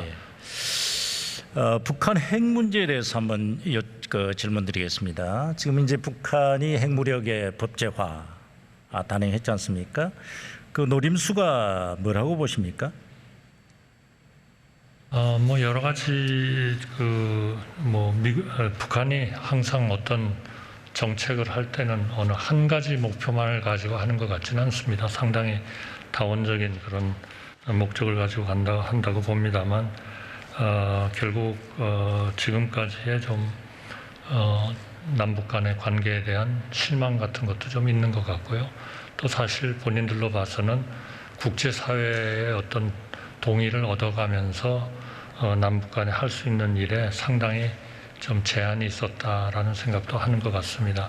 그리고 보다 더 중요한 것은 최근에 우크라이나나 이런 사태를 보면서 본인들이 강력한 하나의 그런 그 억지력, 공격력 이런 것들을 대외적으로 좀 보여야 되겠다 이렇게 생각하는 것 같고 또 우리 대한민국에 대해서도 뭔가 좀 본인들이 원하는 것을 분명하게 좀 하기를 원하는 그런 하나의 요청이라 할까요? 뭐 이런 것들도 좀 있지 않나 싶습니다. 그래서 한마디로 이거다라고 말씀드릴 수는 없지만 대한민국으로서는 북한의 그런 법에 의한 강한 그런 조치를 우리가 들었기 때문에 그러나 우리로서는 북한과 평화적으로 이런 비핵화 문제도 해결하고 남북 관계를 개선한다는 문제에서는 전혀 차이가 있을 수가 없다. 그렇습니다. 그런데 지금 북한이 법제화뿐만 아니라 핵 불포기의 천명 그리고 심지어는 핵을 공격적으로도 선제 공격적으로 쓸 수 있다라는 어떤 허용 뭐 이렇게 얘기를 하고 있는데 강대강으로 가서는 이 문제를 한반도의 문제를 풀어갈 수 없다고 생각합니다. 그리고 아까 통일부 장관께서도 설명을 해 주셨습니다마는 윤석열 정부가 구상하고 있는 제의하고 있는 담대한 구상 그게 분명히 북한의 핵 포기를 전제로 할 것인데 이미 지금 이제 포기는 못하겠다라고 천명하는 거 아니겠어요? 그러면 이 담대한 구상이 거대한 장벽에 부딪혀 버렸는데 어떻습니까? 이 북한의 궁극적인 목적은 결국은 아까 군사 안보적인 측면도 고려하신다고 했는데 체제 보장 아니겠어요? 체제 보장의 수단이 저는 그렇습니다. 문재인 정부에서 추진했던 종전선언과 평화협정 이것이 가장 기초적인 것 아닌가 이렇게 생각되는데 총리님의 생각 어떻습니까? 그러니까 이제 그런 문제를 뭐 여러 합의를 통해서 그동안에 대한민국과 남북 간의 합의 사항이 있습니다. 이제 문제는 그거를 어떻게 집행을 할 거냐 하는 것이 항상 중요한 문제였는데요. 그러려면 지금 서로의 우선순위를 조정을 하고 해야 될 텐데 그런 일들이 뭐 지난 몇 년을 포함해서 현재도 거기에 합의를 이루고 있지 못하다 하는 그런 말씀을 드리고 싶습니다. 필요하면 뭐 통일부 장관님으로 하여금 더 좀 설명을 하게 해드리겠습니다만은 기본적으로 대한민국의 입장은 항상 평화적으로 이 문제를 해결한다 하는 것에 대해서는 전혀 변화가 없는 것이고요. 그걸 대화를 통해서 한다는 거고요. 만약 북한이 그러한 그 결정을 조속한 시일 내에 할 수 없는 이런 과정에서는 대한민국은 적어도 국가를 보유하기 위한 일종의 억지력을 한미 동맹을 기초로 해서 분명히 그 확고하게 가지고 가야 된다. 뭐 자강의 노력이라 할까요? 우리의 충분한 국방력, 억지력 이것은 우리가 국가를 운영하는 차원에서 보면 어떤 하나의 좀 그 희망의 기초를 둬 가지고 할 수는 없다. 이거는 어떻게 보면 우리가 최악을 대비하면서 준비해 나가야 된다. 네. 하는 말씀드리고 싶습니다. 더 자세한 거는 우리 통일부 장관님. 그렇습니다. 다 이해를 하고요. 다만 윤석열 대통령께서는 문재인 대통령의 한반도 평화 프로세스 관련해서 김정은 위원장과 회담을 하고 이런 부분에 대해서 상당히 그 남북 정상회담은 쇼다, 정치적인 쇼다 이렇게 폄하하는 듯한 그런 평가절하하는 듯한 말씀을 하셨단 말이죠. 그러면 윤석열 정부에서는 남북 정상회담 추진 안 하실 생각입니까? 할 필요가 없습니까? 제 개인적으로는 필요에 따라서 그런 대화의 문 이거는 활짝 열려 있어야 된다 이렇게 생각합니다. 그거는 저는 상황에 따라서 또 그렇게 해야 할 필요가 있을 때 정상회담도 당연히 열려 있어야 된다 그렇게 생각합니다. 네. 그리고 이양의 총리님 뭐 나오셨으니까요. 가야사 역사보건 관련해서 몇 가지만 여쭙겠습니다. 현재 역사문화권 정비 등에 관한 특별법에 의해서 이제 가야 역사문화라든지 고대문화 정비가 지금 시행되고 있는 거 알고 계시죠? 네, 알고 있습니다. 그리고 윤석열 대통령께서도 선거 공약으로 제시하셨고요. 가야사 2단계 복원과 왜곡된 가야사 바로잡기 추진을 하겠다. 그런데 110대 국정과제에서 누락되었어요. 공약에도 불구하고 그 제외된 사유가 뭐 이유가 있습니까? 저는 그 사실 국정과제에 뭐 포함이 돼 있으면 뭐 더 좋겠습니다만은 그렇다고 가야사 복원 사업이 절대로 중단되거나 그렇게 되지는 않을 겁니다. 예. 문화재청에서 지속적으로 추진하고 있습니다. 네. 그리고 이미 법이 돼 있고 또 2017년에 수립된 가야사 복원 계획이 이미 있기 때문에 거기에 따라서 차질 없이 추진해 나가도록 하겠습니다. 그리고 이제 총리님께서 아셔야 될 게 물론 이제 보고를 받으셨겠습니다만은 현재 국립중앙박물관에 계시 중인 그 가야사 연표가 상당히 왜곡돼 있습니다. 2021년 이전에는 서기 42년에 가락국의 수로왕이 즉위했고 가야가 건국됐다 이렇게 표기가 됐는데 지금은 수로왕 즉위도 삭제되어 있고요. 그리고 가야가 성립됐다 이렇게 표현을 바뀌었어요.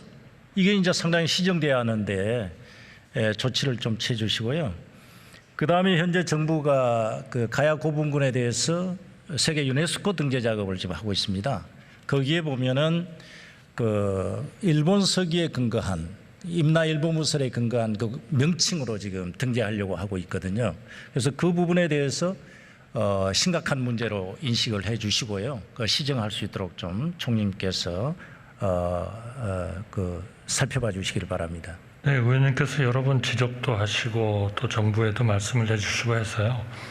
아마 가야실 연표는 지적사항을 반영해가지고 국립중앙박물관이 아마 오늘 교체 작업을 진행하는 것으로 제가 그렇게 보고받았습니다. 그리고 지적하신 그 유네스코 그 시정 문제는 올해 4월에 유네스코에 이미 시정 요청을 한 것으로 그렇게 알고 있습니다. 그러니까 임시 신청을 했는데요. 그 명칭 중에 임나 일본무설을 부활시킬 수 있는 명칭이 두 군데가 있다는 겁니다. 합천고분과 남원고분군을 그렇게 지금 표기를 하고 있습니다.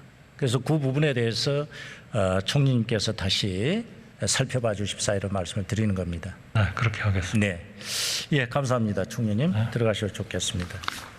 다음은 국방부 장관님께 질의드리겠습니다.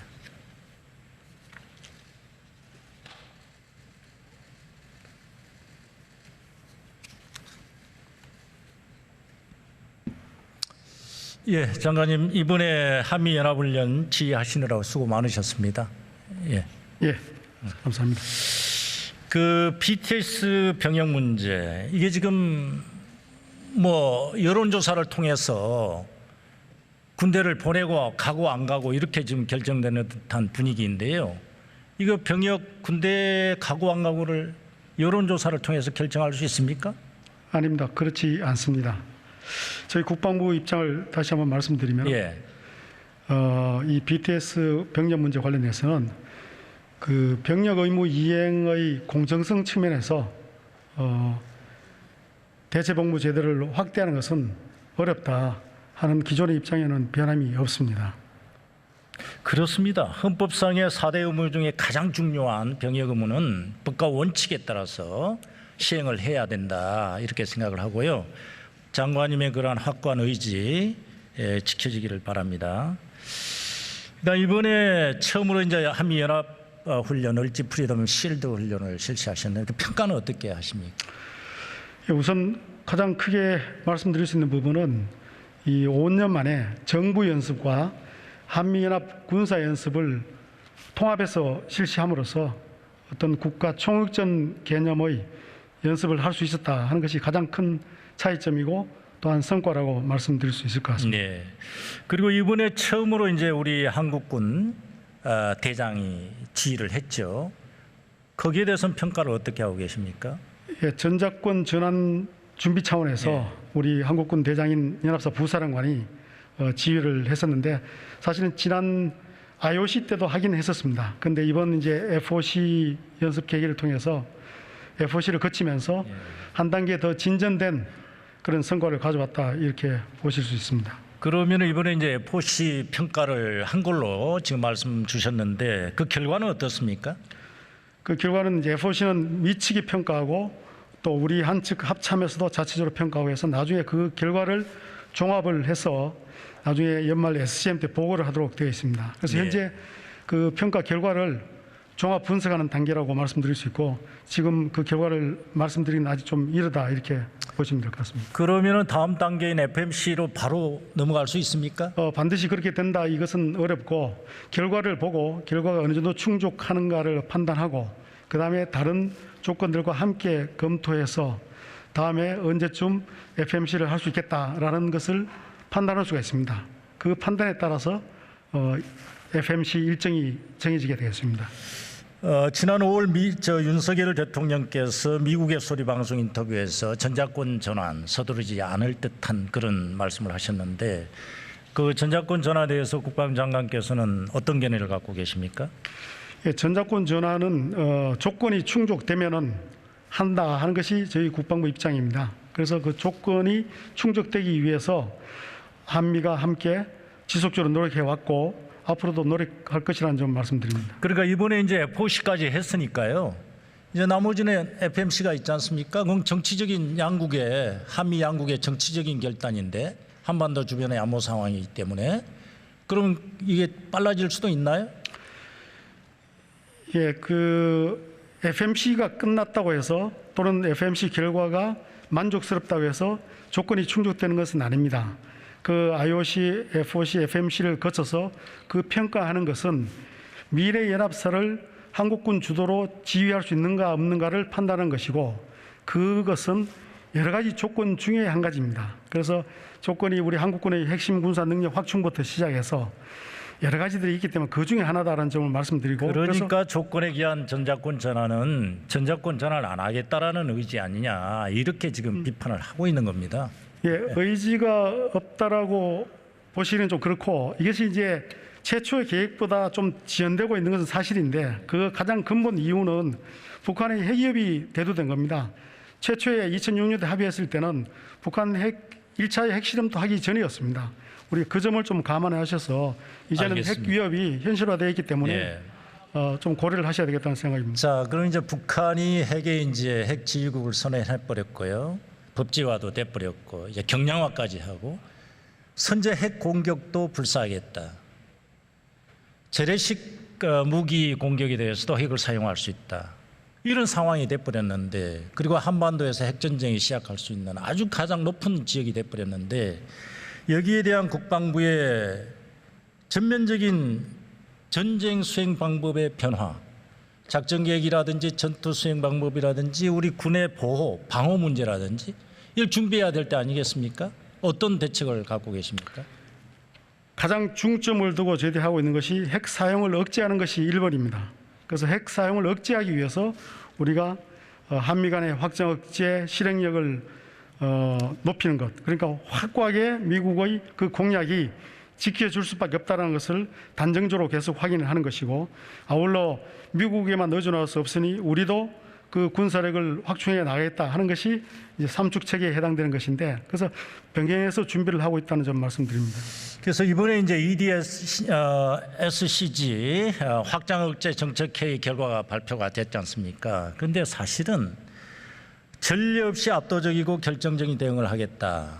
그런데 구체적인 내용이 없어요. 어떤 내용입니까?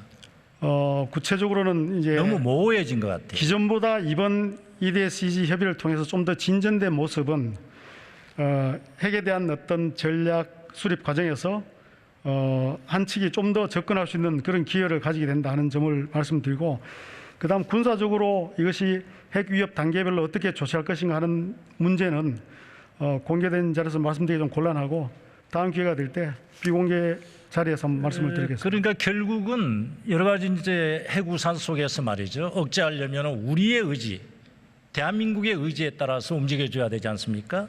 북한의 핵 단계별 상황에 대해서 우리가 필요할 때 즉각 대줘야 되는 그런 게 합의가 돼줘야 되는데, 이번에 거의 그 단계까지 올라갔습니까? 예, 말씀하신 그런 부분이 포함이 되었습니다. 그래서 협의를 기존보다는 협의 수준을 좀 더 높였다 이렇게 보시면 될 것 같습니다. 그러면은 그 핵 우산과 관련해서 윤석열 대통령께서 주장한 나토식 핵 공유 이것까지도 단계 올라갔습니까?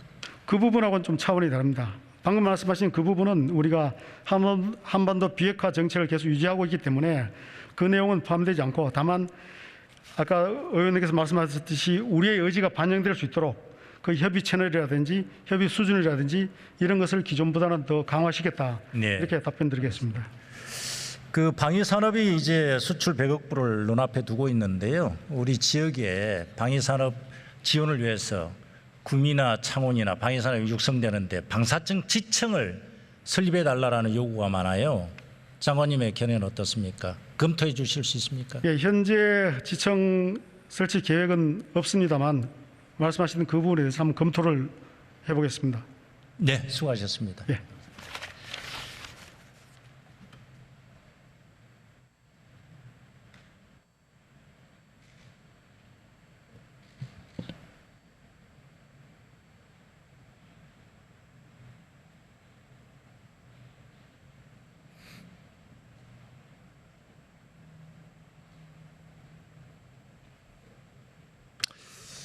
예, 경청해 주셔서 감사합니다. 고맙습니다.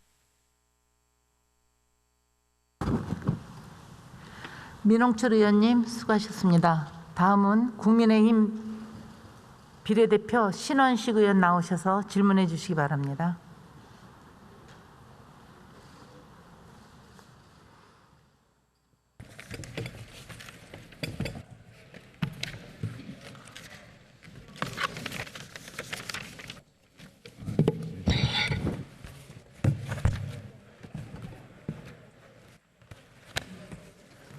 네, 존경하는 국민 여러분, 그리고 지금 이 시간에도 조국 방위와 해외 파병 임무를 성공적으로 수행하신 국군 장병 여러분께 감사드립니다. 그리고 존경하는 우리 선배 동료 의원 여러분, 국회 부의장님, 그리고 국무총리님을 비롯한 국무위원 여러분 감사합니다. 그 먼저 우리 외교부 차관님께 질문드리도록 하겠습니다.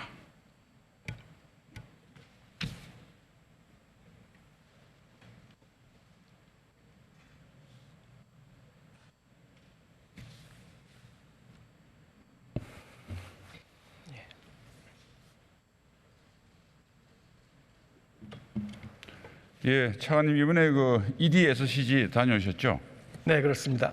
그 뭐 성과를 한마디로 표현하면 어떻습니까?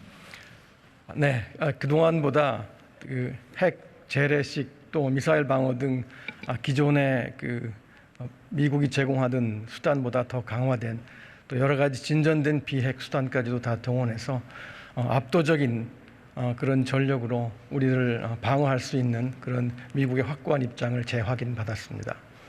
네, 앞으로 뭐 해를 계속 회수를 거듭하면서 실질적으로 미국의 확장 억제가 실효성을 제고될 수 있도록 많이 노력해 주시기 바랍니다. 예, 그리고 또 한 가지 말씀드릴 수 있는 것은 그동안 이제 지난번에 5년 만에 개최됐고요.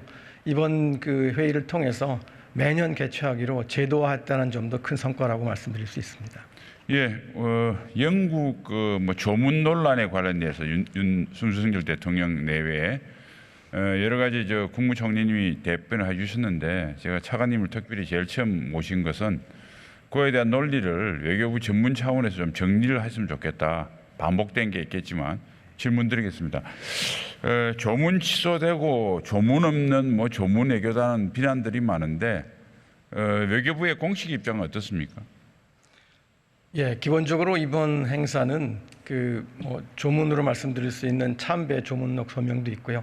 또 가장 중요한 거는 국장인 장례미사에 참석하는 것이었는데요. 당초에 다 물론 하는 것이 바람직했습니다만 처음부터 영국 왕실과 긴밀하게 협조를 했고요. 또 다 협의해서 이루어진 사항이고 또 도착 시간이 18일 오후 3시경 이후인 외국 정상들에게는 여러 가지 현장의 사정상 국장 이후에 조문해달라는 영국 왕실 층의 안내가 있어서 그렇게 진행이 됐다고 이해를 합니다. 아까 총리님께서 말씀하신 것처럼 그리스 대통령, 오스트리아 대통령, 또 EU 집행위원장 등 많은 국가의 정상들이 우리와 마찬가지로 3시 이후에 도착을 해서 그 다음날 국장 이후에 조문록에 서명하는 절차를 따랐다 이렇게 말씀드릴 수 있습니다. 예, 그럼 차관님 그런 뭐 여러 가지 아까 여러 정상들도 우리하고 똑같은 경우가 있었는데 그 나라 국내에서 그게 정쟁이 돼가지고 무슨 조문 외교를 잘못했니 외교 참사니 이렇게 문제가 된 나라가 있습니까? 아직 듣지 못했습니다. 예, 그런 거는 다른 나라와 비교 우위에 있다고 하는 것 자체가 비교 우위가 비교열이고 수치라고 생각하는데 차관님 생각 어떠세요? 네, 이번 특히 영국 국장의 경우에는 뭐 정말 각장 세기의 행사라고 할 수 있을 정도로 역대 가장 많은 국가의 정상들이 집결한 행사였습니다. 따라서 저희로서는 우리 국가 정상으로서 영국 측에 최대한의 예우를 표명했고 또 영국 측도 우리 대통령 일행에 대해서 충분한 의전을 갖추어서 대우를 했다 그렇게 생각하고 있습니다. 예, 뭐 저도 과문해서 그런지 몰라도 이번에 영국 국왕의 어떤 조문에 대해서 국내에서 외교 실패라고 이렇게 시끄럽게 정쟁을 하는 나라는 저는 대한민국 외에는 없었던 것 같습니다. 혹시 차관님 우리나라와 비슷한 경우가 생기면 개인적으로 좀 알려주십시오. 공부 좀 하게요. 예, 확인해 보겠습니다. 두 번째는 대통령님께서 18일 날 뭐 7시에 가게 돼 있는데 뭐 늦장을 해서 9시에 갔다 사실입니까? 처음부터 9시에 출발하는 것으로 계획을 했고요. 기자단에도 그렇게 통지가 된 것으로 알고 있습니다.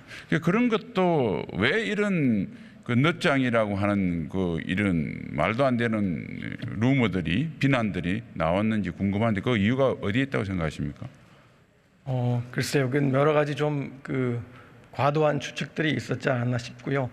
워낙 많은 정상들이 같은 시간대에 런던에 도착하기 때문에 저희가 그 도착 시간, 비행기의 도착 슬롯까지도 처음부터 영국 측과 긴밀히 협의해서 정해서 추진했다. 그렇게 말씀드릴 수 있습니다. 예, 외교부에서도 좀 더 언론과 소통을 좀 더 강화해 주시기 바랍니다. 수고하셨습니다. 노력하겠습니다. 예.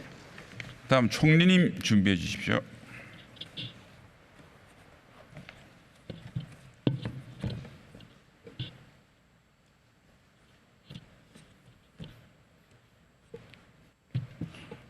총리, 예, 연일 수고 많으십니다.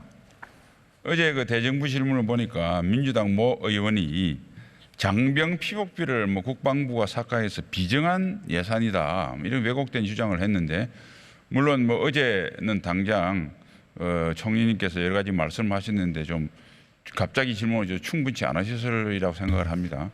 혹시 오늘 정리된 전반적인 팩트를 국민 여러분께 알려줄 수 있겠습니까? 네, 어제 최영두 의원님도 비슷한 질문을 하셨어요. 어제 상세한 좀 데이터를 가지고 말씀을 드렸었습니다. 전반적으로 보면 우리 군에서 근무하시는 분들에 대한 처우는 현격하게 개선이 됐고요.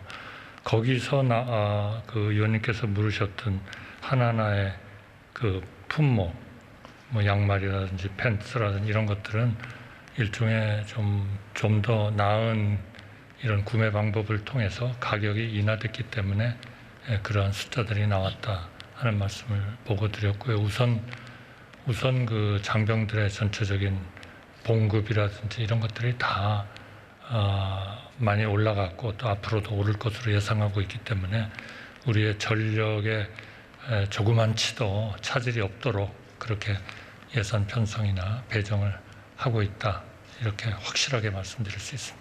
네, 다행히 뭐 어제 총리님하고 전부 다 정부의 노력으로 오늘 언론에서 충분히 그에 대한 구체적인 설명들이 나와서 많은 국민들이 이제 이해를 하셨을 텐데 이러한 것도 구체적인 수치나 해당되는 것은 좀 더 좀 정확하게 알아보고 제기도 하고 했으면 좋겠고 또 이러한 분야에 대해서는 또 정부에서 좀 더 국민께 알리는 노력을 강화했으면 좋겠습니다. 네, 그렇게 하겠습니다. 사드 기지 관련돼서 제가 질문을 좀 드리고 싶은데요.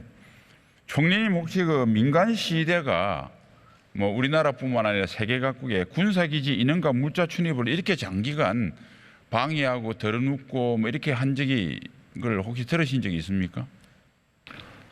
이렇게 장기간 이런 일들이 있는 것은 저는 뭐 제가 과문한 탓인지 모르겠습니다만은 별로 들어본 적이 없고요. 저는 오히려 제가 미국에 있을 때 어느 지역에서 군의 기지가 옮겨간다 그러니까 소위 데모를 하는 그런 거는 좀 들은 적이 있습니다. 왜냐하면 그 군이 거기에 주둔함으로써 창출되는 일자리라든지 그 주위 지역에 말하자면 그 주위 지역에 얻을 수 있는 소득 이런 것들의 차이가 생기기 때문에 그런 문제는 좀 들은 적이 있습니다. 네, 총님 지난 5년간의 그 사드 기지 출입과 관련돼서 우리 그 경찰관들이 49명이나 부상한 거는 혹시 보고를 받으신 적이 있습니까? 네, 얘기 들었습니다. 예. 어쨌든 그 문재인 정부 5년간은 좀 이따 나오겠지만은 전혀 이 정상화시킬 저는 의지가 없다고 판단을 합니다. 총리님 그 좀 전자파 한 5년 전에 성주 참외 전자파 괴담 혹시 들어보신 적 있으시죠? 네, 들었습니다. 예. 그 전자파 괴담 사실입니까? 전혀 사실이 아닙니다. 2017년에 2회를 조사를 했고요. 2018년 3월부터 22년 4월까지 25회를 조사를 했는데요. 최초 2회의 측정 결과는 기준에 대비해서 0.00845%가 검출이 됐습니다. 그리고 매월 25회씩 그 측정을 한 그 결과는 기준 대비해서 0.00479%입니다. 그래서 이거는 전자파 측정 결과는 전혀 민간에 또 우리 국민들한테 해를 끼치지 않는다 하는 것이 명확하게 드러났다 이렇게 생각합니다. 예, 하여튼 뭐 허용 기준치의 2만 분의 1이니까 구체적인 수치를 총리님께서 말씀하셨지만 뭐 전혀 무시해도 좋을 수준이라는 건 틀림없고요. 그런데 문제는 문재인 정부는 27회 전자파 측정 결과를 초기에 2017년 2번 공개하고 그 뒤로는 한 번도 공개하지 않았습니다. 그 이유가 어디 있다고 생각하십니까? 제가 그 이유를 뭐 추측하기는 어렵겠습니다만은 아무래도 그 거기에서 반대를 하고 있는 분들과의 그 인식 같은 데 있어서 너무 괴리가 크게 나오는 거 이런 것들에 대해서 좀 걱정을 하지 않았나 그렇게 생각합니다. 총리 입장에서 또 여러 가지 입장이 있을 테니까 그렇게 말씀하실 수는 있는데, 아니 국민한테 그게 피해가 커서 참외 먹으면 어떻게 된다고 그렇게 떠들어 가지고 국민들한테 전자파 측정하겠다 그렇게 해놓고 전혀 무해한 결과가 나오니까 5년 동안 국민들에게 그 공개를 속였습니다. 이것은 실수라고 보기에는 너무나 어이없는 거죠. 왜 그러면 이 속였는가? 결국 중국 눈치보기다. 북한 눈치보기다. 대한민국 국민에 대한 안위보다 북한과 중국의 심기경호가 더 중요하다고 볼 수밖에 없습니다. 그 견해에 대해서는 공식적으로 제 견해고요. 총리님께 여쭈보지는 않겠습니다. 사실 이 사드 문제에 대해서 이렇게 여쭤보셨습니다만 사실 우리 정부가 추진하는 여러 가지 중요한 국정 과제 또 추진해야 할 과제 중에서 이러한 소위 과학적 데이터 또 이런 과학적 데이터를 전문가들이 제대로 이거를 공개를 해가지고 국민들로 하여금 정확한 상황을 알게 하는 것 이런 일들이 엄청 저희는 중요하고 이런 것을 잘하느냐 못하느냐에 따라서 아마 우리나라가 앞으로 진정한 세계 한 6, 7위의 선진국이 되느냐 안 되느냐를 저는 결정할 수 있을 정도로 지금 중요하고 또 심각한 문제라고 생각합니다. 그래서 앞으로 정부로서도 우리가 일을 하는데 한 10 정도를 투입을 한다면 5 정도는 국민들에게 제대로 된 과학의 바탕을 둔 이런 정보를 확산시키고 또 우리 전문가들하고 같이 힘을 합쳐서 국민들이 제대로 이해를 하게 하는 게 대단히 중요하다 그렇게 생각합니다. 네, 총리님. 어쨌든 그러한 국민들에게 공개도 안 하고 사실상 시대에 동조하는 바람에 우리 이제 귀한 아들 딸들이 위에서 보시면 이 컨테이너에 생활하고 있습니다. 그러니까 밑에는 정상적인 현재 숙소고요. 이것 때문에 이렇게 열악한 곳에서 5년째 우리 한국군 장병들이 생활하고 있다. 이것도 국민 여러분들께서 이해를 하시고 다시는 이러한 선동에 의해서 정상적인 국토방위 임무 수행하는 장병들이 불편하지 않도록 윤석열 정부는 잘 챙겨주시기 바랍니다. 네, 그렇게 하겠습니다. 그리고 이제 이 사드 괴담 중에 하나가 총님 여기 보시면 이 판넬 한번 봐주십시오. 네, 보고 있습니다. 보고 있습니까? 네. 예, 여기 무슨 우리 사드가 중국 전체를 들여다보고 한다고 이렇게 괴담을 계속 지금까지 놔두는데 사실이 아니죠. 여기 보시면 사드는 그 탐지거리가 극히 제한됩니다. 반면에 나머지 붉은색이나 주황색에 배치된 중국에 배치된 레이더야말로 한국은 물론 저 태평양까지 다 보고 있습니다. 그런데 이런 과학적인 사실도 왜곡시키고 아무리 설명을 해도 믿지 않으려고 그러고 또 잘못된 주장을 반복하는데 이런 행태도 앞으로 없어져야 된다고 봅니다. 총리님 어떻게 생각하세요? 네, 전적으로 동감하고요. 정말 중요한 일이다 이렇게 생각합니다. 그러한 그 잘못된 정보 같은 것들이 국민들에게 소위 이해가 되고 또 그러한 정보들이 국민들을 잘못 판단을 하게 해서 우리의 국방이나 국가로서의 이런 억지력의 확보 또 이런 좋은 정책의 추진 이런 것들이 지장을 받는다면 그거는 대단히 심각한 일이다 그렇게 생각합니다. 예, 총리님 9.11 테러 나고 난 지 한 1년 정도 후에 그 테러를 다시는 당하지 않도록 해서 미국에서 블루프린트라고 하는 종합 대비 계획을 만든 걸 혹시 들어보셨나요? 네, 들었습니다. 2002년 9월 17일 날 아마 발간된 것으로 알고 있습니다. 그 계획에서 국토안보부도 만들어졌고 사소하게 지금 저희가 미국 공항에 가면 검문 검색도 강해졌고 이런 게 모든 게 달라졌습니다. 그 93년 3월 10일 날 북한이 NPT 탈퇴를 선언하면서 북핵위기가 시작돼서 그걸 따지면 30여 년 돼 가는데요. 우리 정부의 어떤 전 분야에 걸친 단순한 군사적이나 외교적인 걸 넘어서 국가의 전 분야를 망라한 북핵 대비 종합 마스터 플랜이 있습니까? 매 정부마다 국가 안보 전략이라는 거는 되게 수립을 했습니다만 국가 그 위기 관리 지침에 따른 북한 대응 매뉴얼을 따라서 북한 위협에는 대응을 하는 그런 지금 상황이라고 제가 보고받고 있습니다. 새로운 정부는 북한의 선제적 핵 사용과 같은 이런 변화된 안보 환경을 반영을 해가지고 새로운 국가안보 전략 지침을 지금 수립 중에 있습니다. 예, 뭐 그런 일상적인 지침 외에 윤석열 정부에서는 임기 내 북핵 위협으로부터 국민의 안전을 완전히 보장하겠다 했기 때문에 이번 기회에 총리님께서 대통령과 상의를 하셔서 뭐 예를 들면 핵전 민방위에 이르기까지 단순히 군사적인 거 외에 그러니까 북한을 어떻게 하면 30년간의 실패의 교훈으로 평화적인 비핵화 협상을 제대로 할 것인가, 비핵화 협상이 실패했을 때 북핵을 어떻게 억제할 것인가, 사용을 억제가 실패했을 때 어떻게 이것을 거부할 대책을 만들 것인가, 그것마저 실패했을 때 단 한 발이라도 우리 땅에 떨어지면 국민을 어떻게 보호할 수 있도록 위협도 안 되는 하늘에서 날라오는 항공기 위협이 아니고 진짜 위협인 북핵 미사일 위협을 할 것인가, 어떻게 민방위를 바꿀 것인가, 이런 총괄적인 것을 한번 TF를 만들어서라도 전반적으로 한번 정리를 하는 계기를 마련했으면 좋겠습니다. 뭐 제 의견에 동의를 하십니까? 그렇게 하겠습니다.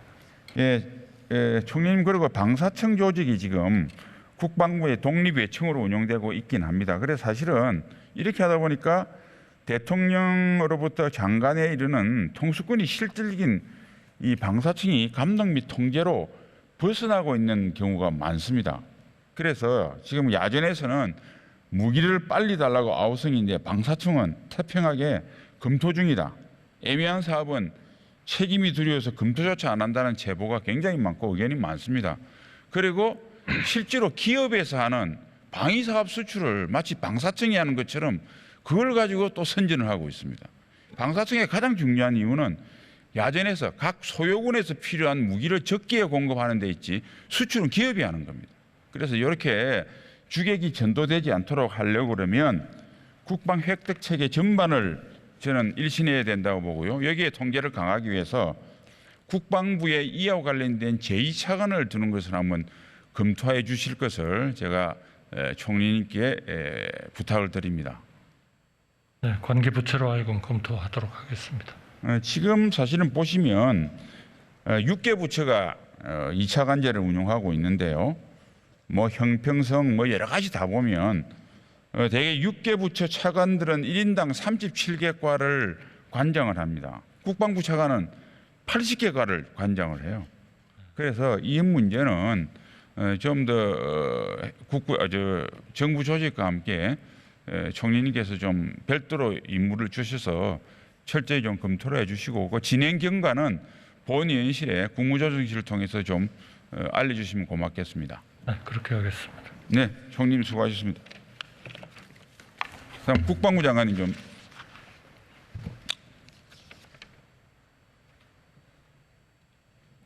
네.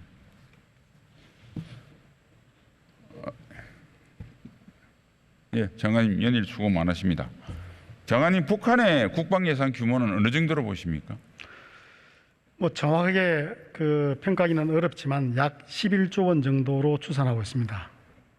그러면 우리의 얼마 정도 되죠? 한 5분의 1 수준 정도입니다. 예. 남북 간 현격한 군사력 격차 때문에 뭐 길게는 안 잡아도 냉전이 붕괴된 30년 동안 대개 북한보다 3 내지 5배의 국방 예산을 계속 써왔는데 왜 지금도 북한의 위협에 전전긍긍하고 있습니까? 우리가 돈이 없어 그랬습니까? 아니면 전력 전강 방향이 잘못됐다고 생각하십니까? 여러 가지 이유가 있지만 가장 큰 이유는 전력 전강 방향이 조금 잘못된 부분이 있다, 이렇게 답변드리겠습니다. 네. 그 북한은 소위 이 비대칭 선택과 집중, 비대칭 전력 위주로 한 거고, 예, 우리는 너무 그 백화점식으로 하신 거죠? 예, 그런 측면이 있습니다. 그럼 지금 저는 뭐 우리 윤석열 정부가 그 점을 잘 인식을 해서 우리한테 가장 안보 위협이 되는 게 북핵 위협 아닙니까, 그죠? 네, 그렇습니다. 그거를 5년 동안 확실하게 그 위협으로부터 국민을 보호하기 위해서 특단의 대책을 강구한다고 했는데 이 국방부 혼자 힘으로서 가능하시겠습니까? 지금 관계 부처 특히 과기부하고 또 산자부, 기재부 이런 부처하고 협업을 해서 말씀하신 그 북한의 핵과 미사일 위협에 좀 더 집중해서 전력을 증강시키는 계획을 추진 중에 있습니다.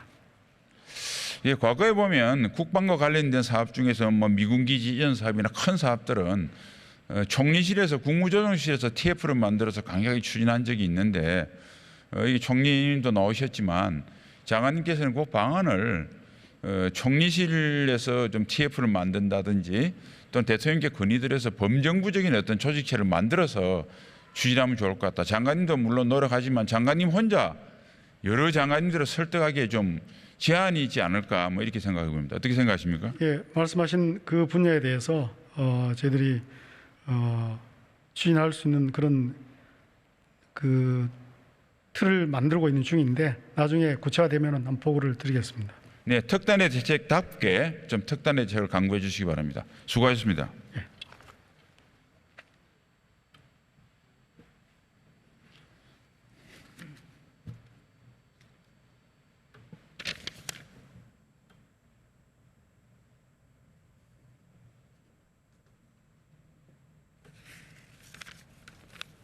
네, 존경하는 국민 여러분, 국가 안보는 특정 이념, 개인적인 소신, 정파적 이익에 휘둘려서 안 됩니다.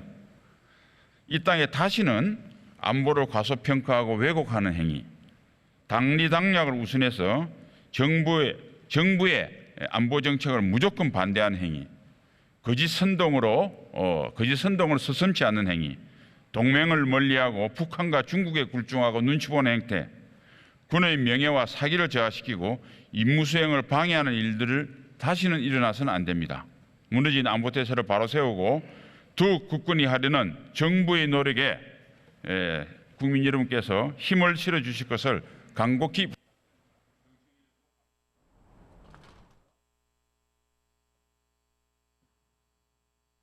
신원식 의원 수고하셨습니다. 다음은 더불어민주당 비례대표 김병주 의원 나오셔서 질문해 주시기 바랍니다.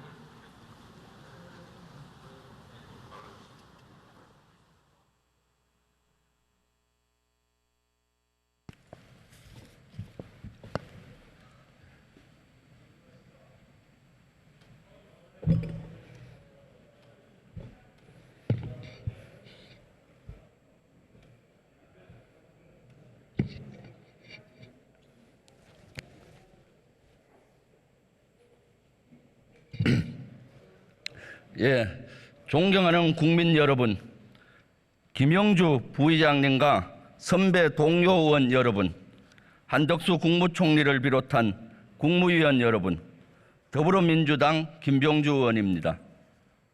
윤석열 정부 출범 이후 정의가 사라졌습니다. 공정도 사라졌습니다. 국민은 뒷전이 되었습니다. 이 와중에 외교 참사가 벌어지고 있습니다. 이뿐만이 아닙니다. 안보가 위기로 치닫고 있습니다. 관련하여 질의하도록 하겠습니다. 국무총리님 나와 주십시오.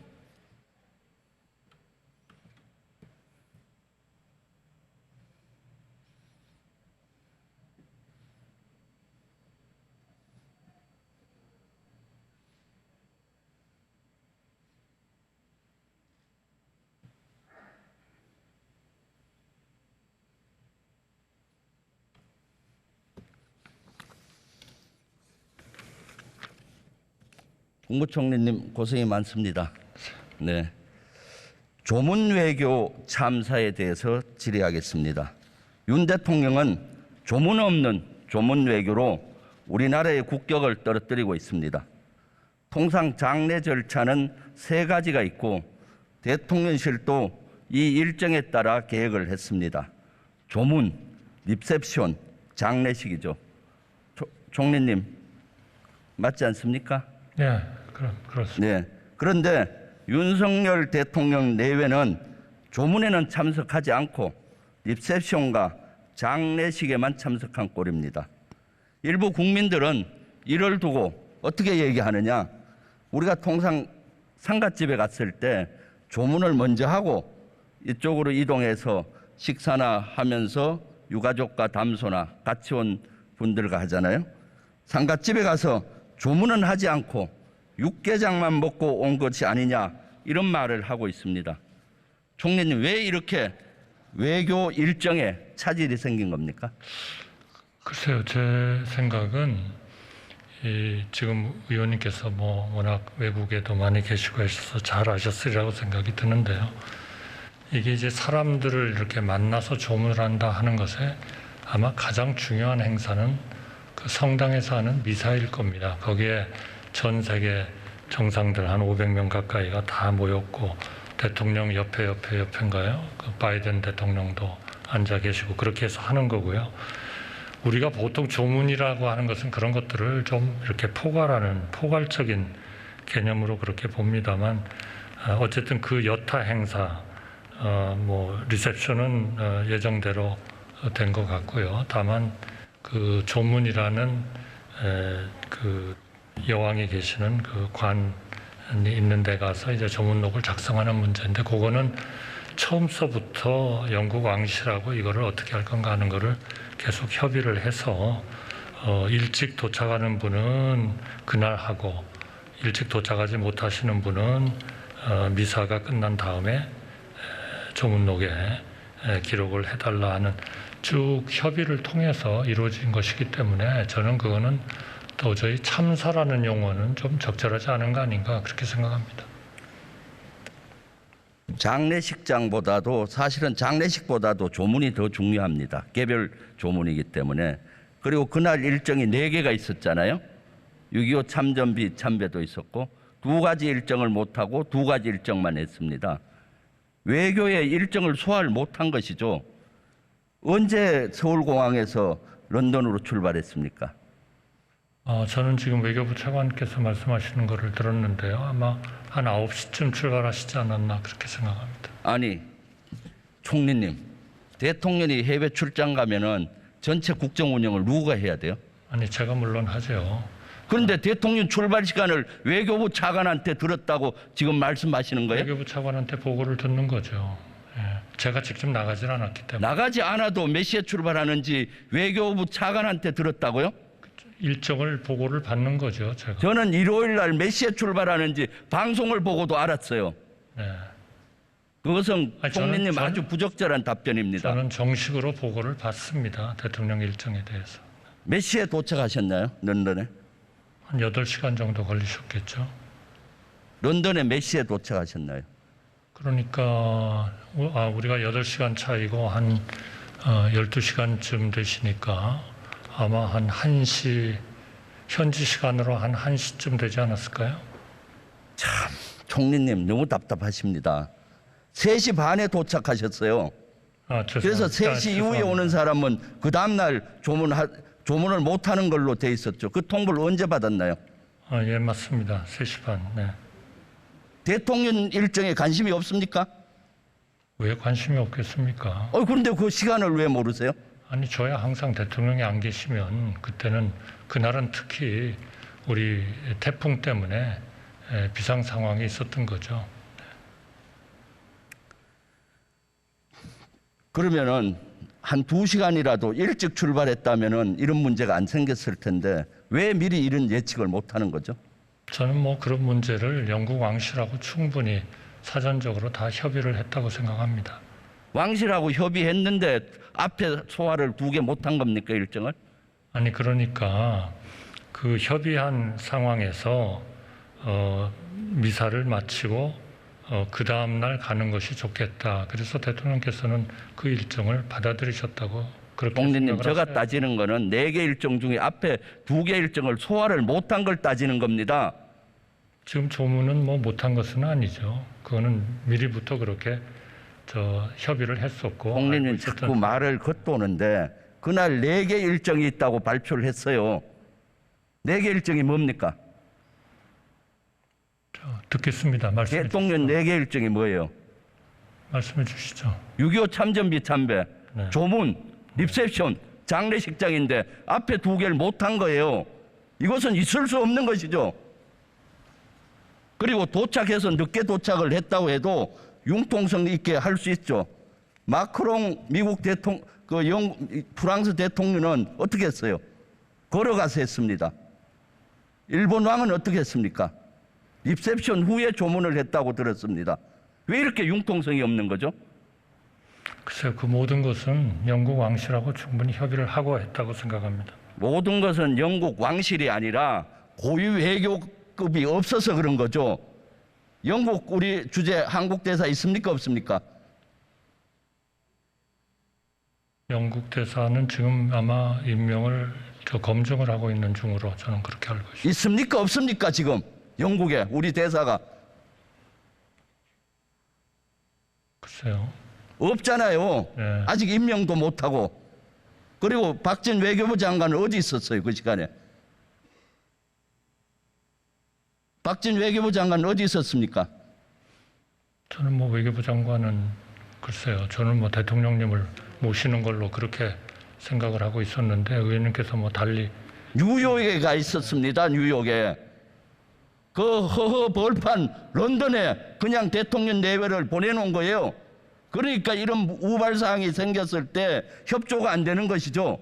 이것이야말로 외교 참사입니다. 공관에 얼마든지 그런 직원들이 있을 테니까요. 그거는 사항에 대처하려면은 고위급이 영국 고위급과 통하죠.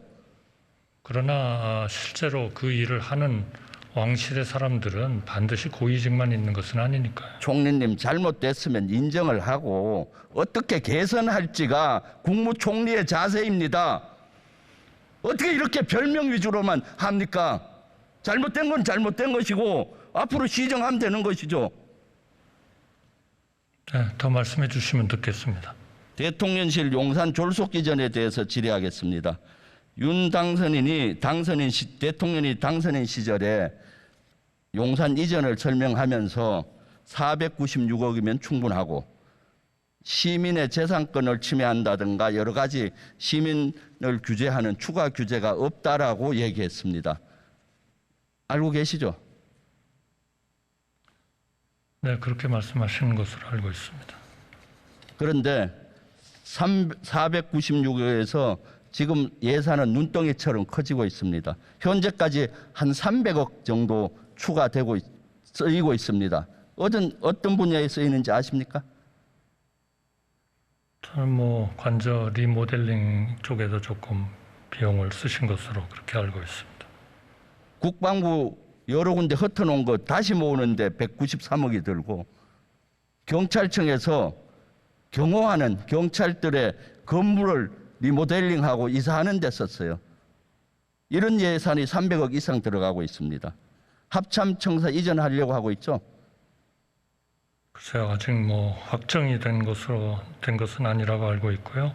지금 말씀하신 300억 좀 더 들었다는 그거는 각 부처들이 자체 판단에 따라서 부대 비용으로서 된 것이죠. 부대 비용도 정확히 얘기하세요. 대통령실이 이전 안 했다면 그 예산 들었습니까? 안 들었습니까? 글쎄요. 그 대통령께서 꼭 가셨기 때문에 대통령실 이전했기 때문에 드는 예산입니다.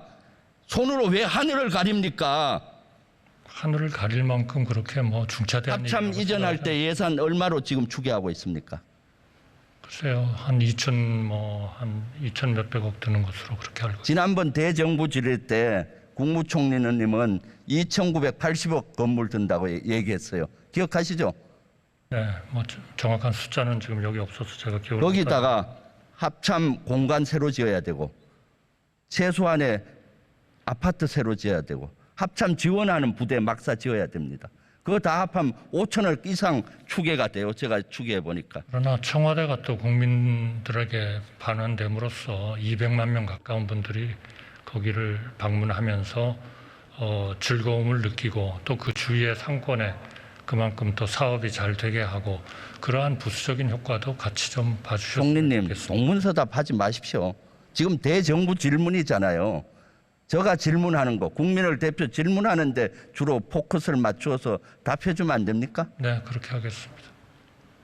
영빈관 예산 878억 반영했다가 취소했죠. 네, 대통령께서 취소하셨습니다. 내년쯤 여론이 도와지면은 또 소요 제기하겠죠. 그거는 국회에서도 좀 참여를 좀 하셔서 뭐 의견을 좀 주실 수 있는 사항이기도 하다 이렇게 생각합니다. 왜냐하면 이 영빈관은 과거처럼 대통령 혼자 쓰는 것이 아니고 필요하면 국회의장님의 행사에도 같이 좀 쓰는 것이 좋겠다라는 게 정부의 생각이기 때문에 그런 문제에 대해서 국회에서도 좀 의견을 구하는 그런 절차가 있지 않을까 싶습니다. 그러니까 앞으로 여건이 좋아지면 또 소요 제기한다는 얘기 아닙니까? 필요성은 뭐 있을지 모르죠. 그러나 대통령께서는 그런 여러 정부의 하나의 그런 건물로서 모두가 같이 공유하고 쓰는 것에 대한 그런 그 좀 좋은 하나의 취지가 국민한테 충분히 좀 납득이 되지는 못했다 하면서 이거를 일단 취소를 하셨습니다. 외교부 장관 공간을 뺏어서 간저로 쓰니까 외교부 장관 공간 지금 어디 쓰고 있습니까? 과거 외교부 장관 공간이 아니라 지금 외교부 장관이 지금 박진 외교부 장관 어디 쓰고 있습니까? 간접 뺏겼잖아요. 네, 제가 알기로는 과거에 청와대 비서실장이 쓰던 집이 아닌가 그렇게 생각하고. 청와대 비서실장 쓰는데 리모델링 해서 들어갔잖아요. 얼마 리모델링 비용 얼마입니까? 그건 뭐 외교부 예산으로 한 것이기 때문에. 얼마 들었죠? 제가 개인적으로 정확히 알고 있죠. 3억 들었어요. 네. 그런데 거기는 만찬장이 없어요. 그래서 그 바로 앞에 안가를 지금 리모델링하고 증축 예산으로 21억 소요 올린 거 알고 계십니까? 제가 그 외교부 예산에 대해서는 잘 모르고 있습니다. 다만 저는 외교부 장관한테 그러한 일들이 단기적으로 필요하다면 그 삼청동에 있는 그 총리가 지금 쓰고 있는 거기에 펑션 건물을 좀 쓰도록 하는 게 어떠냐라고 제가 얘기한 적은 있습니다. 국무총리님, 지금 청와대 이전해서 대통령실 이전에 따른 비용을 국민적 관심사예요. 이런 것들은 다른 예산 다 기억은 못 하실 거예요. 그렇지만 국민적인 관심사는 국무총리님이 체크를 하시고 국민들에게 알려줘야 되지 않습니까? 앞으로 챙기도록 하겠습니다.